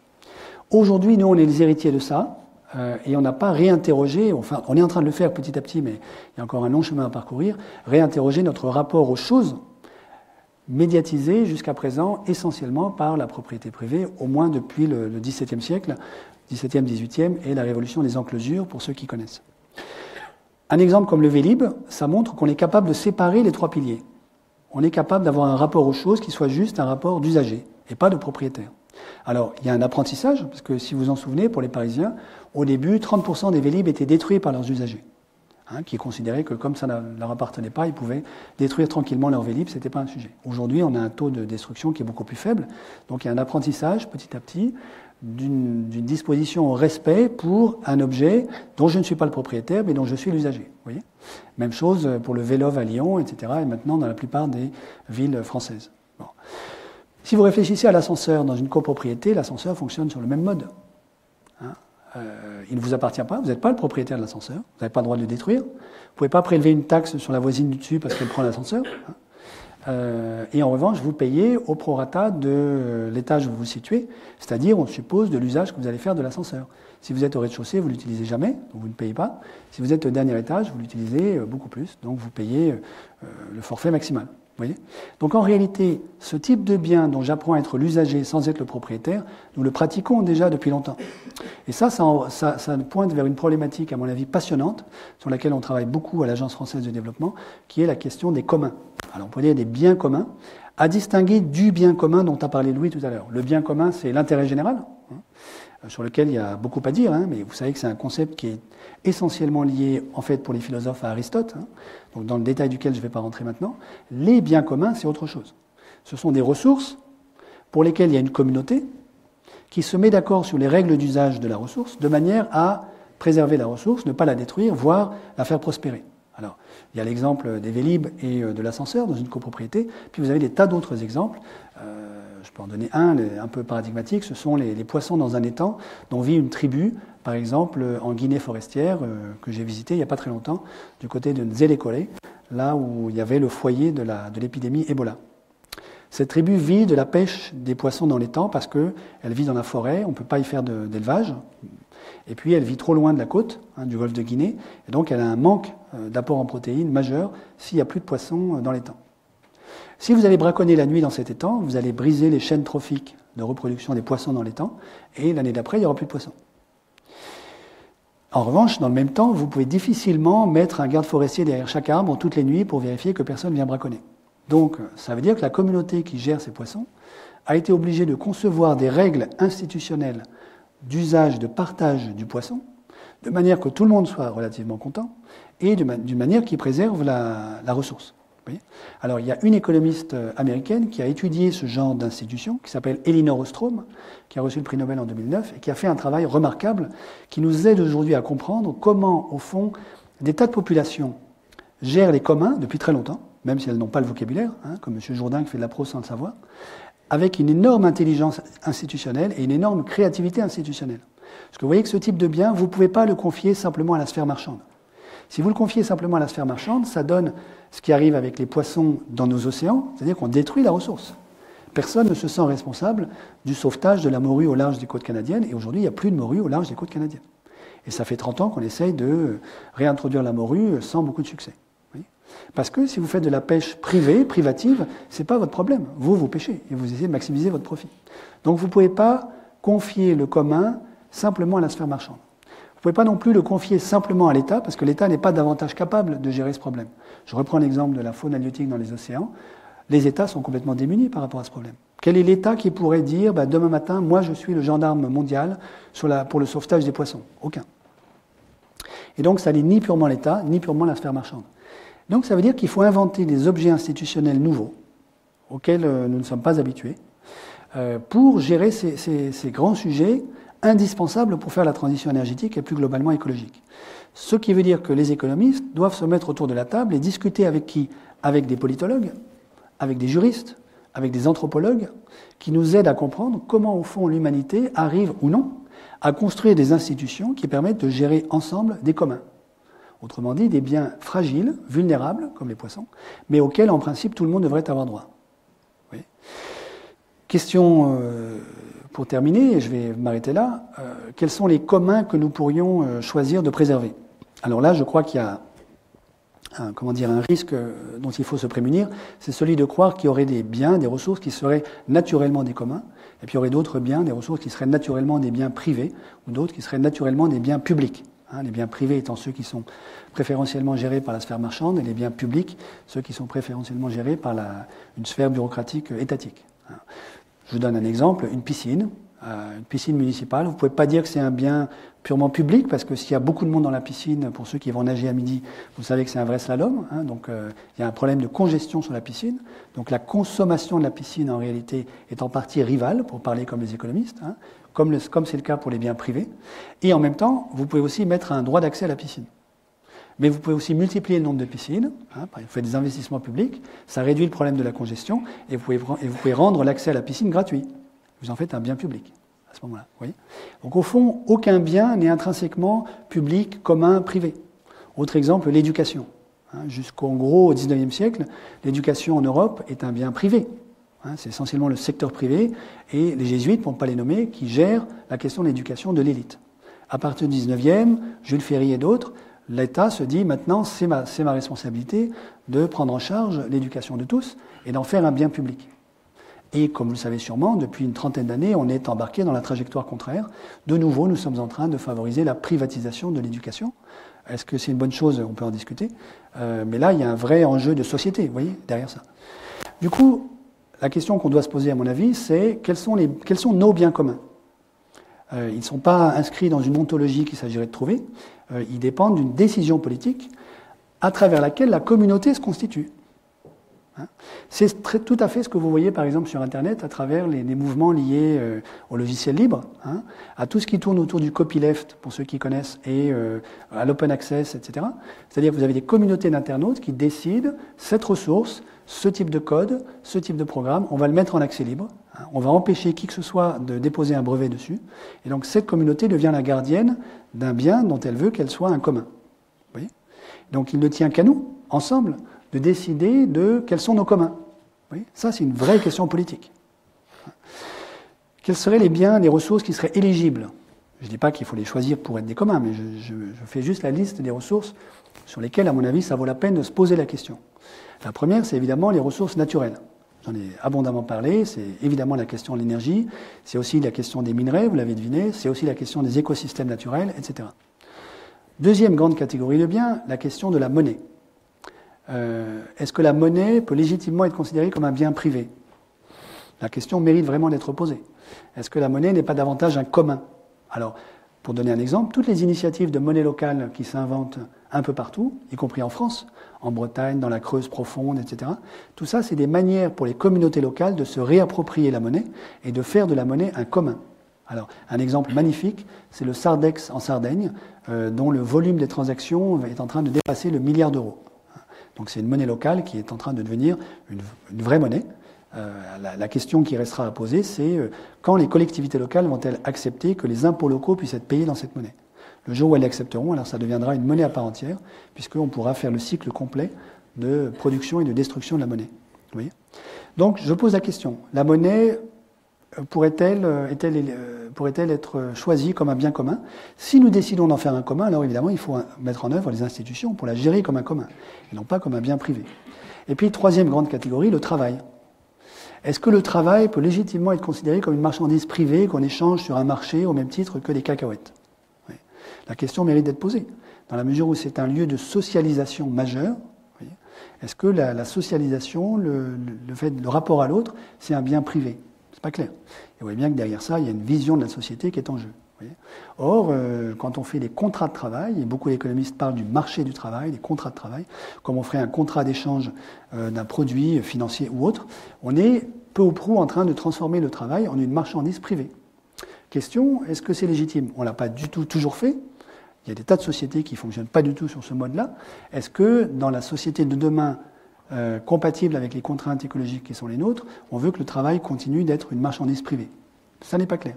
Et peut-être, et c'est une question que je pose pour terminer, peut-être qu'on ne saura pas faire la transition d'une manière sympathique, sans réviser complètement ces catégories concernant ces trois grands domaines que sont les énergies renouvelables, la monnaie et le travail.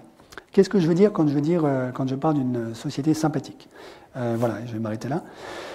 Je veux juste faire allusion au fait que nous sommes en réalité encore en recherche aujourd'hui d'un modèle de société compatible avec les contraintes écologiques. Une manière de le comprendre, c'est de reprendre un petit exercice qui a été fait par un de mes amis, Mathis Wackernagel, qui est un ingénieur suisse qui travaille dans la Silicon Valley. Et c'est lui qui a introduit ce qu'on appelle ecological footprint, donc l'empreinte écologique, qui est une mesure de la pression anthropique sur les écosystèmes naturels. Alors, c'est une mesure qui est très discutable, qui est très discutée, qui est imparfaite, j'en suis très conscient, mais elle a le mérite d'exister. Si cette mesure est supérieure à 1, ça veut dire que notre mode de vie de consommation et de production n'est pas durable, puisque s'il devait être dupliqué à l'échelle de la planète, il nous faudrait plus d'une planète pour vivre. Ce qui, ça ne nous aura pas échappé, est juste pas possible. Donc, un modèle de société durable, celui que nos 3 amis appellent de leur vœu, c'est un modèle de société dans lequel l'empreinte écologique est inférieure ou égale à 1, nécessairement. Par ailleurs, comment est-ce qu'on peut mesurer le caractère sympathique d'une société? Alors, une manière très imparfaite de le faire, c'est d'utiliser l'IDH, l'indice de développement humain, qui est produit par les Nations Unies, par le PNUD, et qui s'étale de 0 à 1, et où, par exemple, il y a un consensus pour dire au-dessus de 0,8, ça commence à devenir sympathique. Pourquoi 0,8, par exemple? C'est l'IDH de la Russie aujourd'hui. Alors, question. La société que nous voulons pour demain, ça devrait être une société dans laquelle l'empreinte écologique doit être inférieure ou égale à 1 et l'IDH au moins égal à 0,8. Hein, s'il est inférieur à 0,8, ça veut dire qu'il y a des trucs pas sympas qui se passent dans la société que vous êtes en train de rêver. Question, est-ce qu'il existe aujourd'hui un pays dont l'empreinte écologique soit inférieure à 1 et l'IDH supérieur à 0,8? Réponse, non. Il n'en existe pas. Donc cette société, elle est à inventer, y compris en revisitant la thématique des communs, à mon avis, sur le travail, les ressources naturelles et la monnaie. Il y a encore 2 ou 3 ans, il y avait un pays qui était pile sur la frontière. Donc l'IDH était égal à 0,8 et l'empreinte écologique était pile égale à 1. Et depuis 2-3 ans, ce pays n'y est plus parce que son empreinte écologique est passée au-dessus de 1. Alors certains d'entre vous le connaissent, c'est Cuba. Il y en a qui connaissent la réponse. C'est Cuba. Alors pourquoi est-ce que Cuba aujourd'hui a une empreinte écologique supérieure à 1? À cause de l'ouverture des frontières avec les États-Unis. On peut reformuler ma question, et je m'arrête là. Est-ce qu'on est capable de penser aujourd'hui une société dont l'empreinte écologique soit inférieure ou égale à 1, dont l'IDH soit supérieur ou égal à 0,8, et qui soit un peu plus sexy que Cuba? Voilà. Merci.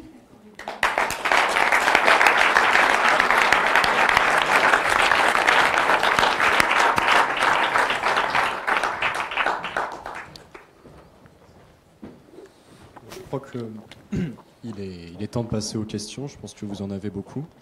Donc je vais passer dans les rangs avec un micro pour ceux qui en auraient. Et peut-être laisser Lola...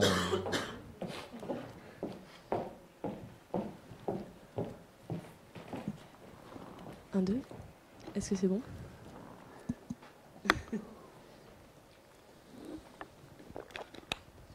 Pardon. Super, merci beaucoup. Bon, merci Monsieur Giraud pour cet exposé. On espère que ceux du fond qui n'ont pas révisé leur bac de maths ont quand même pu suivre. Et puis donc maintenant, comme prévu, on va passer à un temps plutôt de questions et de réponses avec vous. Et donc je crois qu'il y a déjà une première question. Allez-y, monsieur. Oui, bonjour, de la Jousse-Linière.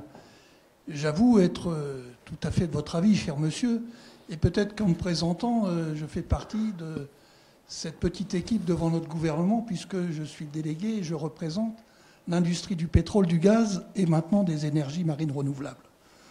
Nous nous réunissons donc régulièrement depuis peu de temps. Cette commission a été créée en janvier dernier. Et j'aimerais amener, si je puis, quelques éclairages à ce que vous avez exprimé. Et je vous le dis et je le répéterai jusqu'à la fin. Je partage votre avis, mais je pense que le fondamental est une question d'éducation. Vous avez ouvert le scope sur l'Europe. La France est vraiment le dernier petit canard de l'Europe, même si son savoir-faire en matière écologique est reconnu de tous et fort bien vendu à l'exportation. Je rajouterai que vous avez parlé du pétrole, des énergies que nous utilisons aujourd'hui. Il faut savoir, comme vous l'avez précisé, que le pétrole maintenant arrive à son plafond, si je puis dire, et que l'énergie de transition, c'est le gaz, dont vous n'avez pas exprimé la chose, mais c'est véritablement le gaz. Et j'allais dire que les 2-3 générations qui vont arriver utiliseront beaucoup plus cette énergie que celle des énergies, je dirais, pour celles au moins que je connais, des énergies marines renouvelables, mais des énergies type éolien, qu'elles soient on ou offshore, etc. Monsieur, excusez-moi, je me permets de vous couper. Comme on n'a pas un temps non plus qui est indéfiniment... si vous pouvez poser une question, si c'est possible. Alors, et on se je vais vous dire, l'une des choses fondamentales que nous connaissons tous, parce qu'on le voit dans les médias aujourd'hui, c'est que, pour parler de la France, parce que ça nous concerne dans l'éducation que nous devons diffuser, c'est de prévenir les gens d'autoriser la chose. Tout le monde veut faire écolo. Mais quand vous dites on va installer, j'allais dire, je suis un petit peu provocateur, une nouvelle usine nucléaire, tout le monde dit non. Mais dès qu'on dit on va mettre des éoliennes, tout le monde dit non aussi. Et quand on dit on va mettre des hydroliennes, on a des questions qui se posent en nous demandant si ça ne va pas découper les poissons en rondelles. Et donc là, aujourd'hui, la question c'est, mais on a 423 éoliennes actées par le gouvernement pour les positionner, et je fais partie de ces commissions, mais aujourd'hui, nous en avons en onshore 0, et elles créeront 1500 emplois. Donc je pense qu'on a économiquement à continuer à éduquer les gens un par un pour qu'ils évitent de s'opposer, et je ne sais pas ce que vous avez comme idée, mais au fait que dès qu'on veut faire quelque chose, il y a quand même un frein, et la France est le dernier pays européen à vouloir aller dans l'écolo. Alors j'aimerais savoir votre avis sur cette question. C'est pas fini sur un point d'interrogation, donc si vous avez une question à poser, n'hésitez pas. La question est, quelle est votre idée pour imposer aux Français de bien vouloir accepter de rentrer véritablement sur la construction d'éoliennes, d'hydroliennes, enfin on peut rentrer dans tous les sujets. Quelle idée avez-vous pour imposer la chose ? Merci beaucoup pour votre question, monsieur. Désolé d'avoir été. Non, il n'y avait pas désolé. On va quand même, pour le reste de l'Assemblée, se réduire à une question, si c'est possible, et surtout qu'on n'a pas un temps indéfini et extendable. Peut-être que c'est pas mal, Louis, d'avoir 2 ou 3 questions pour lesquelles on va pouvoir répondre en bloc. Voilà, monsieur et mademoiselle ici. Oui, enfin...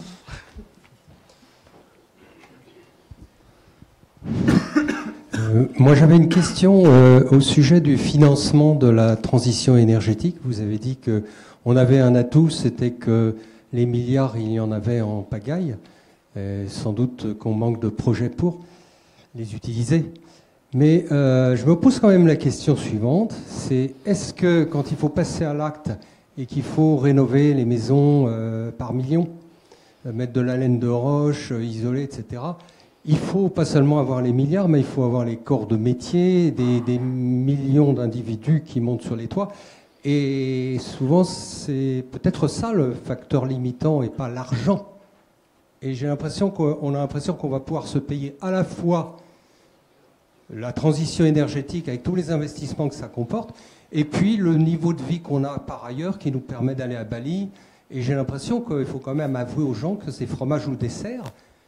Mais c'est peut-être pas glamour, mais on est capable de l'accepter si on l'a compris. Voilà, c'est une remarque, question, je ne sais pas. Non, merci beaucoup.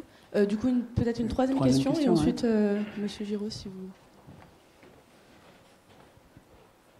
Oui, bonsoir. Je voudrais savoir comment on peut arriver à concilier la diminution de consommation d'énergie et l'augmentation de la population mondiale. Ok, merci pour ces 3 très bonnes questions. Je vais peut-être commencer par la deuxième et après faire la troisième et la première, terminer par la première. Pour la deuxième, la question du goulet d'étranglement sur les travailleurs qualifiés, les ouvriers qualifiés qui pourraient, par exemple, faire la rénovation thermique des bâtiments. Vous avez parfaitement raison, c'est un énorme sujet. Dans les discussions que j'ai pu avoir avec des entreprises du BTP en France, en travaillant avec notamment Alain Grandjean, on a très bien compris qu'on n'a pas assez d'ouvriers qualifiés en France aujourd'hui pour faire la rénovation thermique des bâtiments publics, uniquement publics, à l'échelle nationale. Et donc, il y a des stratégies simples. Vous commencez ad experimentum sur 2 régions, vous donnez le signal au BTP que l'État veut vraiment lancer l'opération, vous leur donnez 4-5 ans pour lancer la filière d'apprentissage, et dans 4-5 ans, on aura les bataillons d'ouvriers qualifiés. La très bonne nouvelle là-dedans, c'est que c'est extraordinairement créateur d'emplois. C'est ça la bonne nouvelle. C'est très créateur d'emplois, ça réhabilite les centres-villes de toutes les bourgades françaises qui, pour une certaine partie d'entre eux, vont très mal, etc. Donc c'est aussi un projet urbanistique réel, avec des vraies difficultés aussi, que vous n'avez pas mentionnées, mais que je peux rajouter. Quand je discute avec des architectes, ils me disent comment est-ce qu'on va faire la rénovation thermique du Louvre, comment est-ce qu'on va... Oui. Donc il y a des vrais enjeux pour les grands bâtiments historiques français, mais en tout cas, que ce soit extraordinairement créateur d'emplois, il n'y a aucun doute, et vous n'avez pas tort. L'argent n'est pas la seule difficulté.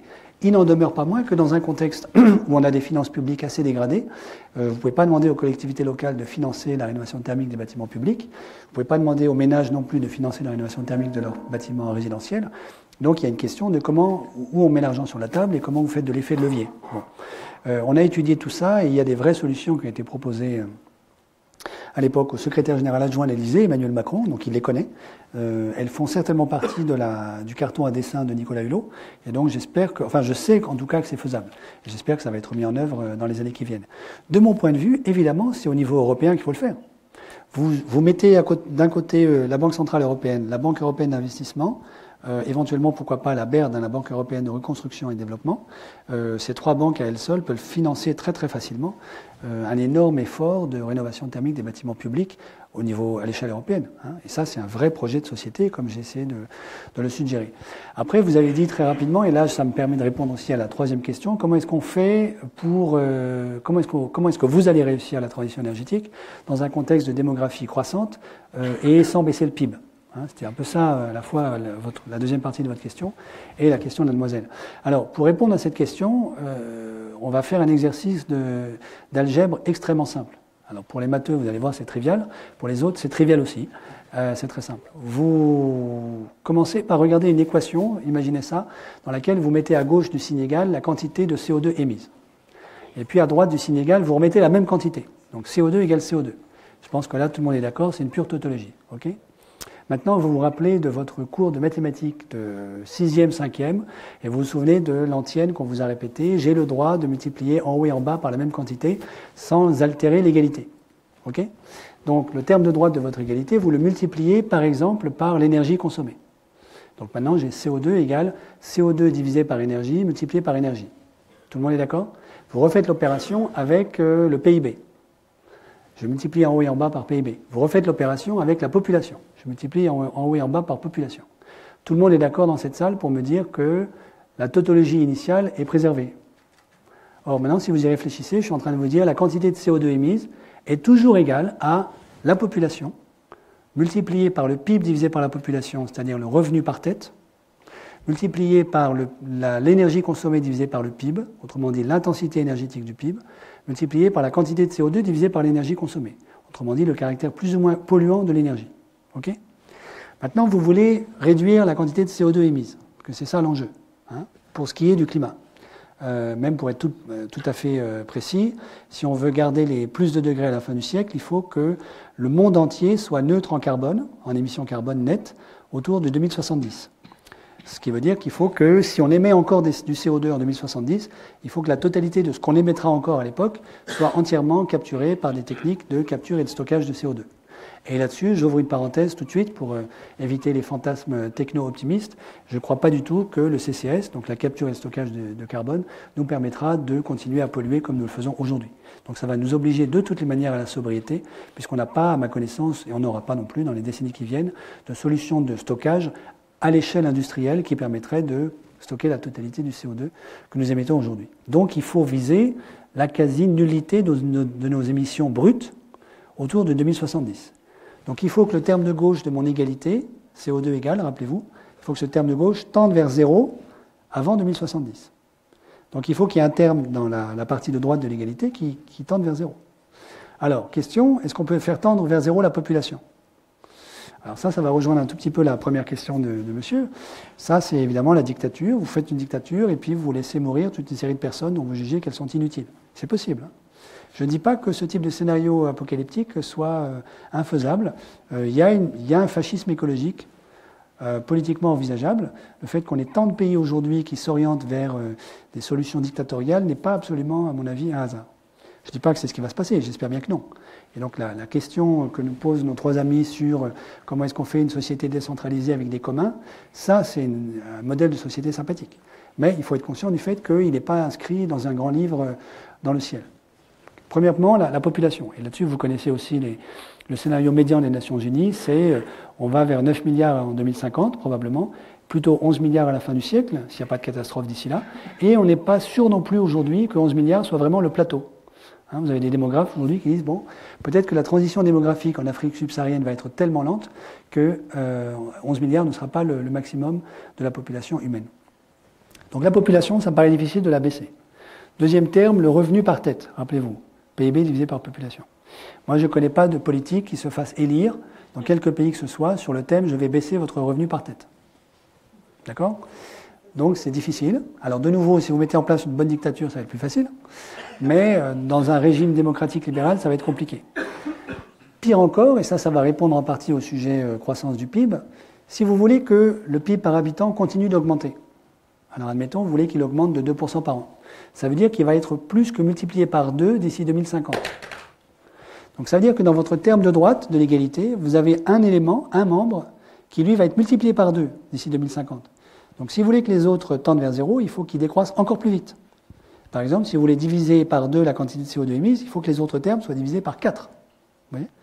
Donc ça veut dire que tant que nous allons continuer à penser que la croissance du PIB, c'est l'alpha et l'oméga de nos sociétés, nous allons rendre la résolution de l'équation encore plus compliquée. Et il y a un vrai arbitrage entre réussir la transition énergétique et continuer de rêver de sociétés dont le PIB continue de croître indéfiniment. Ça va ? Quels sont les deux autres termes qui restent dans l'équation ? Vous avez l'énergie divisée par le PIB.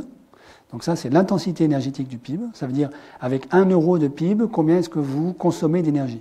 Ou dit autrement, combien vous faut-il d'énergie pour produire 1 euro de PIB ? Là-dessus, on arrive à faire quelques progrès. Il y a quelques progrès qui sont enregistrés, en particulier en Europe. Mais s'il y a des physiciens parmi vous, vous savez aussi qu'il y a des règles élémentaires du type les 2 premières lois de la thermodynamique qui vous disent on ne pourra pas aller très très loin dans cette direction. Il y a certainement des bornes au gain d'efficacité qu'on peut faire entre énergie et PIB. Pourquoi ? Parce que dès que vous avez la moindre activité physique, vous dépensez de l'énergie. N'importe quel physicien vous dira ça. Okay ? Alors évidemment, il y a un moyen de contourner la difficulté qui est de gonfler artificiellement le PIB. Alors si vous gonflez artificiellement le PIB sans augmenter votre consommation d'énergie, parfait.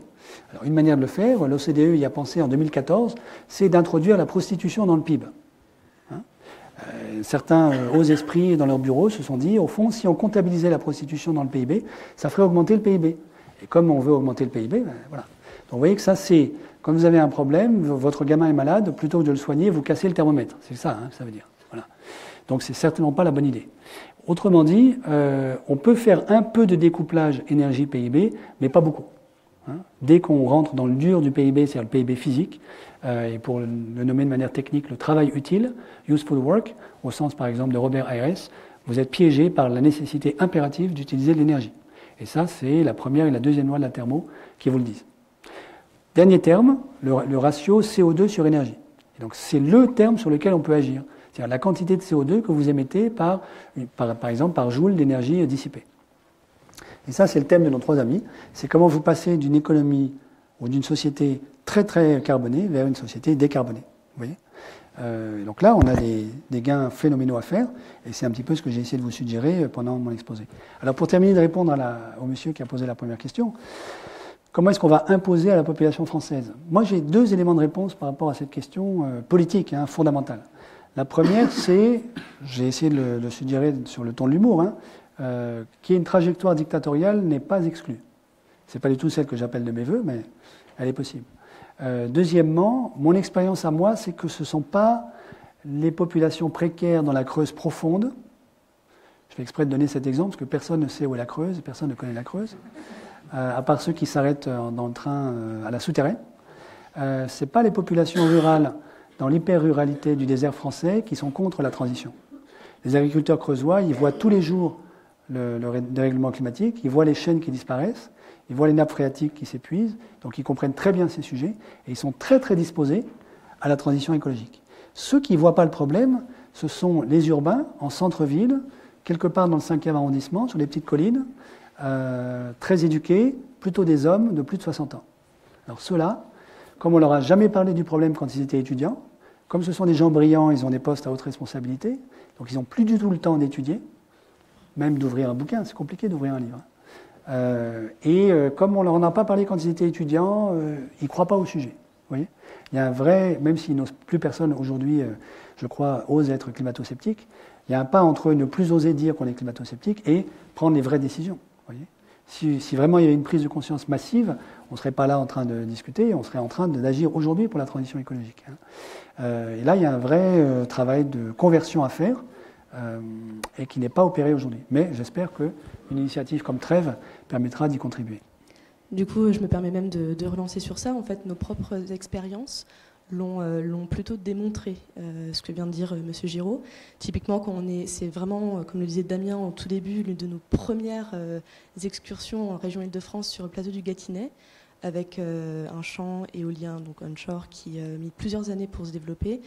Ça venait absolument pas justement d'un manque de compréhension de ces questions ou d'un manque, d'un problème esthétique ou quoi que ce soit. Les membres politiques de ces petites, il y avait 3 communes de une centaine d'habitants chacune, comprenaient très bien le problème. Et les questions ce qui a pu être élevé comme résistance était très loin en fait du problème écologique en tant que problème écologique, était relié à d'autres choses. Mais bon, c'est de toute façon une question passionnante. Est-ce qu'on va pouvoir prendre peut-être d'autres questions encore? Alors on a un peu dépassé le temps, mais comme on a commencé en retard, je me permets de vous retenir encore un petit peu dans l'amphi. Donc on a une autre question par ici. Bonjour, merci pour votre réflexion d'abord. J'avais une question. Vous avez listé 3 grands enjeux par rapport au changement climatique qui étaient la transition énergétique, la transition de l'industrie et l'agriculture. Est-ce que c'est sciemment que vous avez mis l'agriculture en dernier? Voilà. Okay. Comme vous voulez. Une autre question peut-être encore, ou on va regrouper comme ça. Madame au premier rang, enfin au deuxième. Attendez, on va apporter le micro pour vous, madame. Merci. Oui, vous parlez d'énergie renouvelable. Bien dans le micro. D'énergie renouvelable, mais le problème des batteries et du stockage de l'énergie renouvelable, à mon avis, n'est pas encore... on n'a pas de solution vraiment pour ça. Et d'autre part, le lithium, oui, effectivement, il reste du lithium, mais l'extraction du lithium va engendrer également des dégâts écologiques, des travaux pas marrants pour les mineurs. Enfin, c'est pas non plus une solution très pérenne. Voilà. Merci beaucoup. Vous avez posé votre question au micro, on va l'entendre pour tout le monde, monsieur.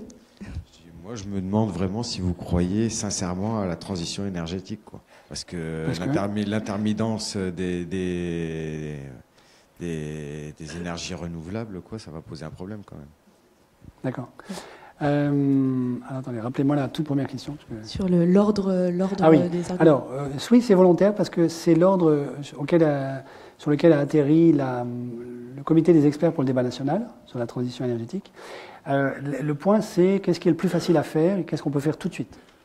La rénovation thermique des bâtiments, on peut le faire tout de suite. Vous n'avez pas besoin d'Einstein et d'une révision de la relativité générale ou de la gravitation quantique. Et qui plus est, ça coûte pas très cher, ça coûte pas si cher que ça. Et modulo ce que j'ai dit sur les goulets d'étranglement en main d'œuvre, on sait le faire. Et on sait que ça rapporte énormément en gain d'efficacité énergétique.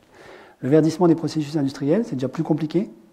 Et ça fait entrer dans le débat la question de l'exposition de nos industries à la concurrence internationale. La rénovation thermique des bâtiments, non, parce que ce que fait la Chine sur ces bâtiments n'a aucun impact sur la rénovation thermique des bâtiments en France. Il faut le faire en France, et ce n'est pas les ouvriers chinois qui vont la faire. Vous voyez ?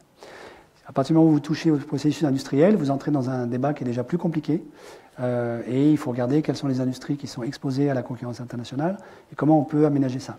Et l'agriculture, c'est encore un peu plus compliqué, à cause à la fois, par exemple, de la politique agricole commune en Europe, qui n'est pas du tout orientée dans la bonne direction, et de l'exposition aussi à la concurrence internationale d'un certain nombre d'agriculteurs. Ce n'est pas une manière de dire que ce serait moins urgent de la faire pour l'agriculture, bien évidemment. Si vous êtes sensibilisé à la question de la sécurité alimentaire au niveau mondial, qui est un vrai sujet, sur lequel on n'a pas de garantie dans les 25 ans qui viennent, en particulier en Afrique, vous voyez bien que la question de l'agriculture, c'est un enjeu central.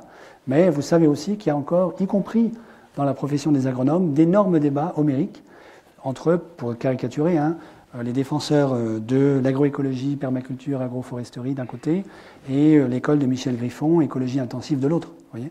Alors, à la fois, de mon point de vue et du point de vue de l'Agence française de développement, on a tort de les opposer. C'est-à-dire qu'il y a certainement des bonnes idées dans les deux écoles, si je puis dire, mais en même temps, ça n'aide pas la décision politique si à chaque fois qu'on pose une question, vous avez un agronome qui dit vert et l'autre qui dit rouge, etc. Vous voyez ? Donc voilà, c'est pour ça que je les ai dit dans cet ordre-là. Voilà. Deuxième question, la question du... Évidemment, le lithium, lui aussi, l'extraction du lithium, ça pose des problèmes écologiques. Donc, je n'ai pas du tout fait un plaidoyer pour la généralisation de l'usage du lithium. Ce que j'ai voulu souligner, c'est que dans l'énorme question de la raréfaction des ressources minières, il faut serrer les problèmes. Tout n'a pas le même degré d'urgence. Le cuivre, alors j'ai pas nommé le phosphate tout à l'heure, mais le phosphate, c'est beaucoup plus urgent que la question du lithium. Le phosphate, je ne l'ai pas dit, mais je peux le dire maintenant, le pic d'extraction du phosphate, c'est probablement 2040-2050. Alors c'est une très bonne nouvelle pour ceux qui vivent du phosphate. Par exemple, l'Office chérifien du phosphate au Maroc, qui sait qu'il est assis aujourd'hui sur une montagne d'or, puisque logiquement le prix du phosphate va augmenter très rapidement dans les années qui viennent, mais c'est une mauvaise nouvelle pour une agriculture très phosphatée.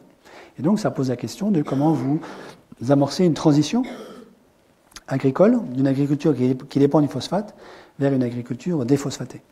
Ça va comme réponse? Voilà. Et puis, alors après, sur la question du stockage de l'énergie, vous avez raison, c'est un vrai sujet. Vous savez aussi qu'il y a beaucoup d'ingénieurs qui travaillent dessus. On fait quand même des progrès assez considérables là-dessus.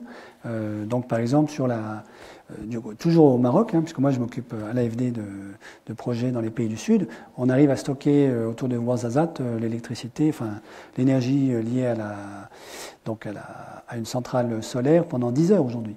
Alors évidemment, ça ne résout pas complètement la question de l'intermittence, mais on fait des progrès qui vont dans le bon sens liés à cette question. Alors après, pour la troisième question, je suppose que c'est une question qui pointe en filigrane vers le sujet du nucléaire, puisque dès qu'on commence à dire le renouvelable, les intermittences, vous n'y arriverez pas, donc il vous faut une solution qui n'est pas soumise à l'intermittence, ça veut dire en fait qu'on veut parler du nucléaire. Donc en fait, je fais exprès de ne pas en parler, bien que je sache très bien que c'est un énorme sujet. Pour une raison simple, c'est que, à mon avis, c'est comme l'affaire Dreyfus. Si on commence à en parler, on se bagarre pendant 2 heures et à la fin, on n'a pas avancé. Or, il me semble que le sujet est tellement grave qu'il faut commencer par sensibiliser tout le monde, voir ce sur quoi on peut se mettre d'accord, et ensuite, on retrousse ses manches et on recommence notre bagarre favorite sur la question du nucléaire versus le renouvelable. Pour reprendre le sujet du nucléaire, dans le comité des experts pour le débat national, comme je vous l'ai dit tout à l'heure, il y avait 4 grandes familles de scénarios pour la France, jusqu'à 2035, avec donc les 2 grandes options, Négatep d'un côté, Négawatt de l'autre. Négatep, c'est vous misez essentiellement sur le nucléaire. Négawatt, vous misez sur la sortie du nucléaire autour de 2035, avec une transition en biseau grâce au gaz, ce qui confirme ce que disait l'intervenant tout à l'heure, là, sur le fait que le gaz est certainement, de toutes les manières, un hydrocarbure que nous allons utiliser beaucoup plus dans les années qui viennent. Bon. Moi, de mon point de vue, il faut que le débat technique continue de s'instruire sur la faisabilité de chacun de ces scénarios. Et je sais qu'il y a un certain nombre de physiciens qui contestent la faisabilité des scénarios différents du Négatep. Il y en a aussi un certain nombre d'autres qui disent non, on pense qu'on a raison. Il faut que ce débat technique continue d'avancer. Après, sur la question de quel est le mix énergétique français que nous voulons, que nous espérons pour 2035, il y a aussi un enjeu démocratique, de mon point de vue. Ça ne peut pas être une pure solution technique. Si on devait opter pour le nucléaire, il faut que la population française soit d'accord avec ça, puisqu'il faut qu'il y ait une acceptabilité sociale de la trajectoire. Si vous avez une centrale qui pète demain matin à Bordeaux, il faudra que la population française soit capable d'accepter le risque Fukushima et de se regarder en face en disant on assume ce risque ensemble et on est d'accord pour le prendre. Vous voyez. Si la décision est prise par une toute petite minorité de technos pour qui j'ai beaucoup de sympathie, mais qui ont aussi besoin d'apprendre la démocratie participative, si un jour on a un Fukushima en France, ça va être très compliqué à gérer politiquement. Vous voyez. Donc de mon point de vue, il faut qu'on puisse ouvrir ce débat. Et là où je vous rejoins, c'est qu'aujourd'hui on n'a pas ce débat en France. Et je suis moi-même d'origine suisse, donc je vais très régulièrement voir ma famille en Suisse. Les Suisses, ils sont hallucinés par l'irresponsabilité française. Parce qu'ils savent très bien que si on a Fukushima en France, comme les nuages ne s'arrêtent pas aux frontières, contrairement à ce qu'on a raconté après Tchernobyl, ils vont aussi avoir le droit à quelques nuages radioactifs. Et donc ils sont très très impressionnés par l'absence totale qu'on a de débat dans la scène politique française sur cette question. Donc de mon point de vue, c'est un enjeu de démocratie participative. Et donc moi, je ne me prononce pas comme citoyen sur la bonne réponse, d'autant que je vois défiler les arguments techniques dans un sens comme dans l'autre.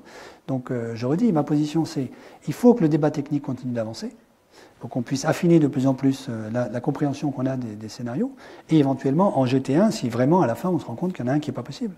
Et dans le même temps, il faut qu'on puisse sensibiliser les médias, qui ne font pas tout à fait leur travail sur ce sujet, de manière à instruire un vrai débat démocratique. Voilà.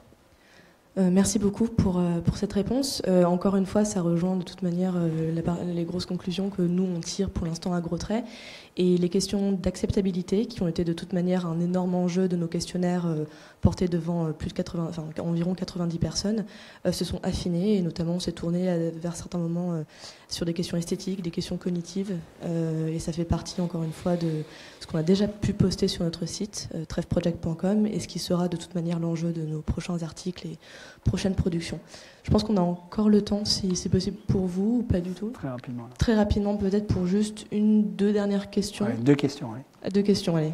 Je ne sais pas si quelqu'un, monsieur, voulait lever la main, ou pas du tout.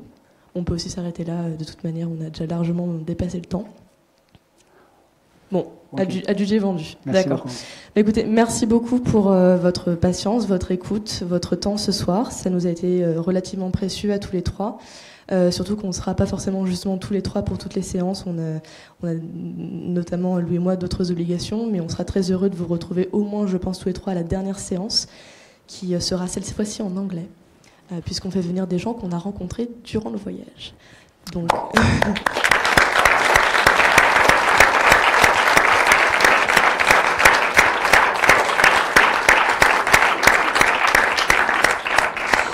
Donc, pour couper court à la séance, je vous propose du coup de remonter et de prendre avec nous, ou juste ici, je sais plus, prendre avec nous un rafraîchissement et puis discuter de manière plus informelle. Merci beaucoup, monsieur Giraud.